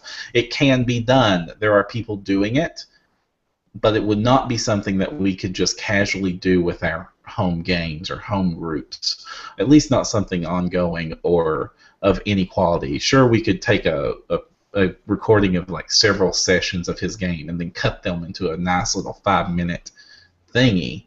It would take a lot of work. We're not volunteering for that. But for something that you would want to tune in episode after episode after episode to see what Kursk the Barbarian Chainsaw Lord Gravel Puncher with a Badger Kangaroo does, we would. That's beyond the scope of what we have, and there are other people out there offering that offering. The closest thing you'll get is for the last half or so of the Carrion Crown Adventure Path, maybe not even quite that much. On my Facebook page, I was just doing play-by-plays. And if we said or did something funny as a group, I would just write up a little scene. And you know what? We would go a whole night, a 4-hour session, and maybe I would post 10 interesting things that happened, because most of that audio would just be us doing math, sometimes in our head. But, you know, just you get to read the highlights there, and I'll probably just start a Facebook group, because apparently people on my regular feed did not always appreciate me spamming them with the highlights. I do! I had a surprising number of people who really enjoyed those, and then the occasional person who was just like, stop doing this. Those people are boring. Don't listen to them. But to go back to what I was saying about how it makes pictures. To go back to what I was saying about how it makes everyone less casual and more of a performer, after we started getting a following to those posts, people would say something and then look at me and wait for me to start typing it on the Facebook page, because suddenly they were performing for me so that I could then show how clever they are on Facebook. Whereas the first couple of times, it was just something that happened naturally, and it amused me, and I thought that my gamer friends would also be amused by it. Back to Matthew Wayne Stinson. Matthew Wayne Stinson and Ivanka Thalma are on a head-to-head race to see who gets more questions in this episode. Okay. This is about Wizards, Param. You might have some good insight into this. Although I will say that for the crunchier questions that we are asked today, Alex Agunas, the Everman Gamer, has helped us with a lot of the answers. Matthew Wayne Stinson's question is, let's say you are a wizard with a headband of Intellect +4 equipped when you prepare your spells in the morning. Then the headband is removed before you cast your higher level spells, making you lose those spells. Now let's say sometime later you re-equip the same headband to you, the wizard, get your high level unused spells back. Param, I know you've read Alex's answer, but do you have any feelings about this, or do you know what the actual answer is here? Okay. Yeah, I knew the actual answer when the question first came in. All right, so the key to understanding any of these is that magic items, especially the stat ones, usually come with a rider that you have to wear this thing for 24 hours before it takes effect, especially these stat ones. Mostly, actually, the rider comes with how you do boost ability scores. So while if you put the headband back on, yeah, your intellect would instantly be 4 higher, but before it actually became permanent, any ability score becomes considered permanent, well, long-term. It has to be on you for 24 hours. So if something in the game caused you to lose it to the effect that you actually lost the mechanical benefit and your GM declared that, you would have to wait until you wore it again for another 24 hours before you could re-prepare your spells. And my ruling on that would be the spells are just lost. You wouldn't get them back in the same mem slot. You would just have to rememorize empty slots once that ticker ticked off. Which is about the same conclusion that Alex comes to. He says that there are rules for attuning a magic item to a wearer, which, like you said, is 24 hours of continual wearing it. He says there's no actual hard rules for how to unattune it to the character. So if it is somehow knocked off, if it is whatever, if somebody grapples you, pulls you to the ground, pulls it off of your head, yeah, okay, it's off. Do you have a couple of rounds to put it back on before it's unattuned, or is it unattuned immediately and you have to wait 24 hours? There's no real rules for that, and it probably hasn't come up often enough that it warrants an FAQ. So we'll say it's up to your GM. I would say anything less than a minute, if you can get the headband back on, it's fair to say that's still attuned to you. And after that, you need to wait 24 hours before you can get that again. My rule would be at the point that your GM's affected your stats negatively, like said that now it matters, then that's the point it matters. And then, but if I just took it off to scratch my head or something like that, I probably would just let them go for it. Like until it becomes statistically important. Like if they tried to cast a spell while it was sitting off, then nope, that happened. But and of course, as Alex says in his explanation, especially if they put something else on, then yes. Yeah, that happens. But yeah, but it's up to your GM. A GM would be every inch in his rights to say the second you slip that thing off your head, it's off. Finally, we've got a series of questions from Dean Jones about spells, sneak attacks, and the Arcane Trickster. He's saying that you don't need to be an Arcane Trickster to do damage from spells. This is true. Right. But your spell does have to be damaging and have an attack roll associated with it for it to qualify for a sneak attack damage. Is that correct? So yes. And it goes on to say, so a rogue who learns Ray of Frost, which you have to make a ranged touch attack and does 1d3 damage. If he learns that as a minor magic, he can use that sneak attack with it. But if he learned Magic Missile, he could not. And yes, everything up till now is 100% true. You need to be able to roll dice to hit, so roll your d20 to hit, and then roll dice to do damage. Okay, now that second qualification is still up in the air. Okay. The rule is you have to roll an attack roll in order for it to be considered an attack. Spells are always considered light, so they always qualify for sneak attack damage. So as long as the spell roll is doing an attack, it's considered attack, and will get the sneak attack damage. Now the question is whether or not you get the sneak attack damage on things that require an attack roll that don't technically do damage, such as they have some sort of ancillary effect or they're doing stat damage. So I'm doing strength damage. Does that mean I also get a sneak attack? What we do know is that the sneak attack will not give you extra strength damage. But what we don't know for sure is that will you get your extra sneak attack dice as pure damage on, say, something like Vampiric Touch? Well, Vampiric Touch does dice of damage, but Enervation, which inflicts negative levels, that's a tough one, because you do have to roll to hit, and then am I doing negative levels like I'm sucking your energy out and poking you in the liver? Yeah, I got my things wrong. I was thinking of, what's the spell that knocks your strength down? Ray of Enfeeblement. Ray of Enfeeblement. There you go. Sorry for getting that crossed with Vampiric Touch. But Ray of Enfeeblement makes an attack roll and knocks your strength damage. And it does strength damage. But does that mean that you get sneak attack damage? What we do know is that you absolutely do not get extra strength damage from the sneak attack dice. But some GMs are opposed to you getting the actual just hit point damages from it too. I don't know personally either way. We do know it's just never been defined.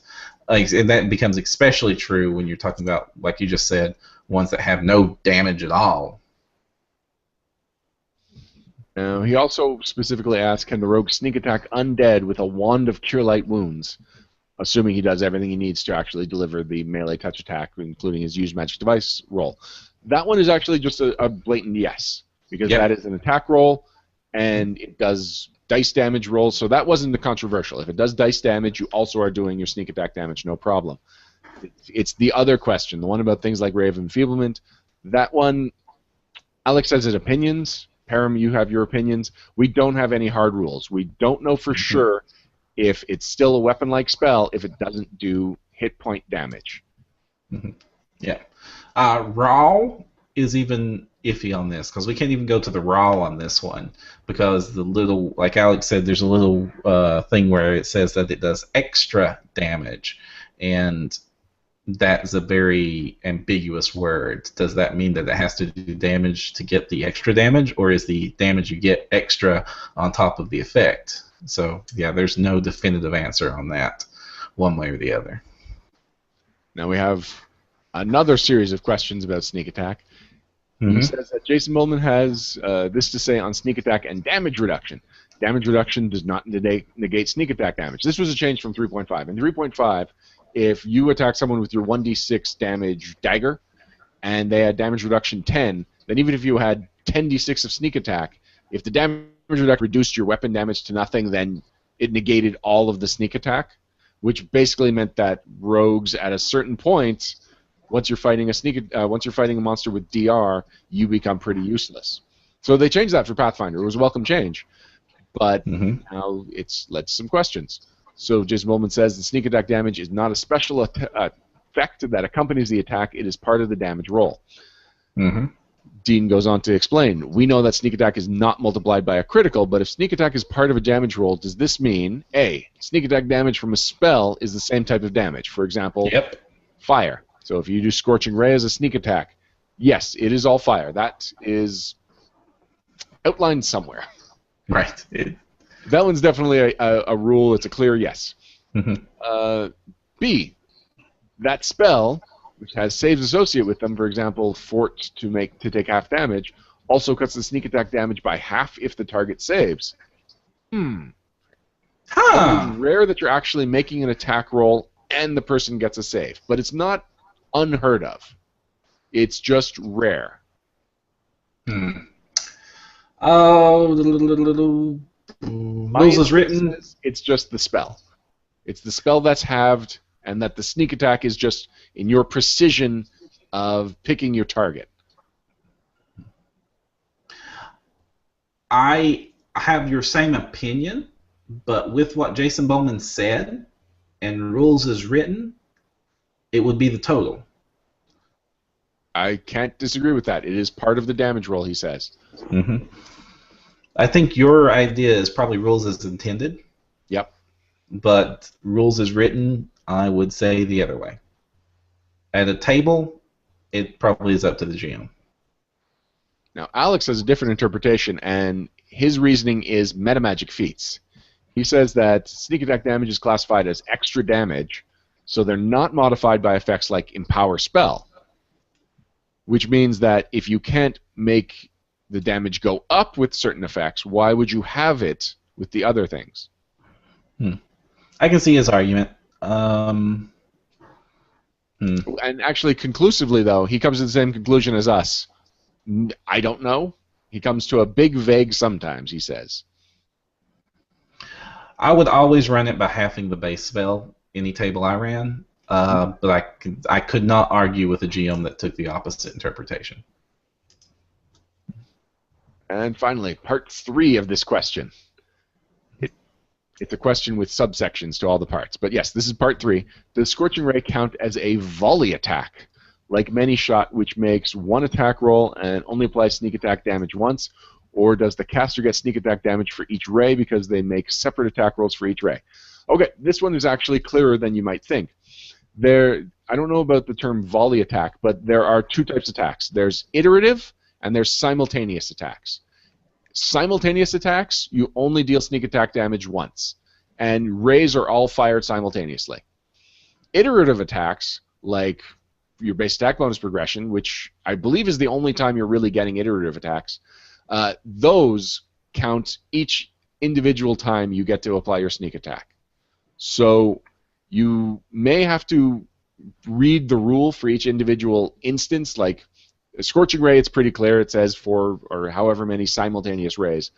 But you're going to have to look for something sometimes in the flavor that indicates whether this is something that's happening as a burst all at once, like the casting of a spell, or if in certain feats or certain other situations, if you're getting multiple attacks at the same time, or if you're actually just getting an extra attack added towards added either at the beginning or at the end of your iterative attacks. My only worry on this one is sometimes you split those rays. But you're splitting them at the same time. There is art of like someone with one finger going one way, one finger going another. And yeah, but where do you decide where the sneak attack damage goes? Oh, I believe it's up to the rogue to designate. So if every single ray would qualify for sneak attack, I believe he can choose. Param, it has been a while since we've done the no question segment, which is why we were so backed up with some of these questions, but I liked it. I liked the variety of questions we covered today. I want to thank everyone that was in chat. Challenged us. Want to thank everyone that was in chat that added to... oh, sorry. Alex Agunas says, actually, Ray of Enfeeblement bestows a strength penalty. It doesn't deal strength damage. This is true and actually makes that answer even more complicated. Thank you, Alex, for making an answer even more complicated. Mm-hmm.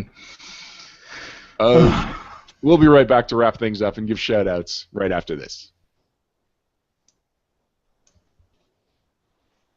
Thank you for joining us for episode 94 of No Direction, the Pathfinder News, Reviews, and Interviews podcast. Before we let you go, there's a couple of things we want to bring to your attention that you as Pathfinder enthusiasts may find interesting. First of all, I meant to shout out to this last episode, but Wayward. Wayward is a new comic from Image, and it is by Jim Zub, who fans of the Pathfinder comic know. He has been the writer of the Pathfinder comic, the main line, since the beginning. And we love Jim Zub. He's been on the podcast a couple of times, and he's just a wonderful person. He's one of those people that you just want success for, not just because they're talented, although he's extremely talented, but because he's a good guy. And it's good when the good guys get a win. So he's been doing Skull Kickers for a long time, and Skull Kickers has a dedicated audience, but it never quite had mainstream penetration. Whereas Wayward, his new comic with Image, it's creator-owned, and it really seems like this one is the one that is really going to put him on the map and really establish him as a creator with a lot of versatility to his writing styles. Wayward takes place in Japan. It is about a half Japanese, half Irish girl who grew up for the first half of her life in Ireland and now as a teenager has moved to Japan, I believe for the second time. She's moved back to Japan and is going through a confusing time in her life. She has to adjust to a lot of new social rules she's not used to. Oh, and by the way, she's got magical superpowers and is encountering all kinds of weird Japanese folklore monsters. And it's really great. It's described as a very Japanese-influenced version of Buffy, and it is that in all the right ways. Now, the pacing is a little slower than I was expecting it to be, and it does include a lot of voiceover narration, which I don't think is necessary. I think he could show more and tell less, but it is followed up with some, I guess we can call it back matter. There's essays in the back that give a little more context to some of the folk monsters that she is encountering in it, and just overall, it has a great feel to it. It has an amazing setting, and I'm really looking forward to where this entire story goes. Param, have you had a chance to pick up Wayward? Does this interest you at all? I haven't. It's sold out. It's sold out. Oh no, that's right. Yeah, this sucker is hard to get. Your business. Yeah. Well, at this point, 2 issues are out, and I liked them both, but had the same issue of both of them feeling a little bit slow to set up the beginning of the issue because of these long voiceover narrations. But that's more of a pet peeve of mine than a fault of the comics. And this is something that has helped. He did the same thing with Pathfinder, and it's something that helped that series because it slowed down what has been traditionally an over-frantic pace genre, which is fantasy tie-in comics. So, yeah, but the Pathfinder comic, you'll get a page of Ezrin's Pathfinder Society Chronicle notes. Wayward, I think the first half of the first issue is just her talking about how tough her situation is. Mm. It definitely seems like he picked an odd medium for the story, but then not, because he's essentially, and not to distill it, but from everything I've seen on it, and now I have not read it, But from everything I've seen on it, there's like 1 billion animes that follow this exact same story arc. Okay, like tons. It's like the most popular type of anime to make. And of course, all those animes come from manga comics. But if you've ever tried to read manga, and I know a lot of our audience has, it is very different than reading a Western comic. The pacing's different. The art style is a lot more implied. There's a lot more visual cues you're supposed to pick up on that is kind of culturally embedded that you don't have the translator for. It's a very different experience. It often seems overly frantic, overly paced if you try to read those and you're not catching into those clues. So I can see the appeal, and I definitely want to get this comic when I can find a copy. I might have to do the order online, but I hate to do that because I have a comic book store that I'm loyal to. But yeah, so I get the appeal, and I'm glad that it seems to be successful, but I haven't read it to know how much is too much. But the long voiceover narrations about how I got here is like super. That is the genre. That happens on the first episode of every one of these things. Then, as someone who's not familiar with manga, I didn't realize it was such a manga trope.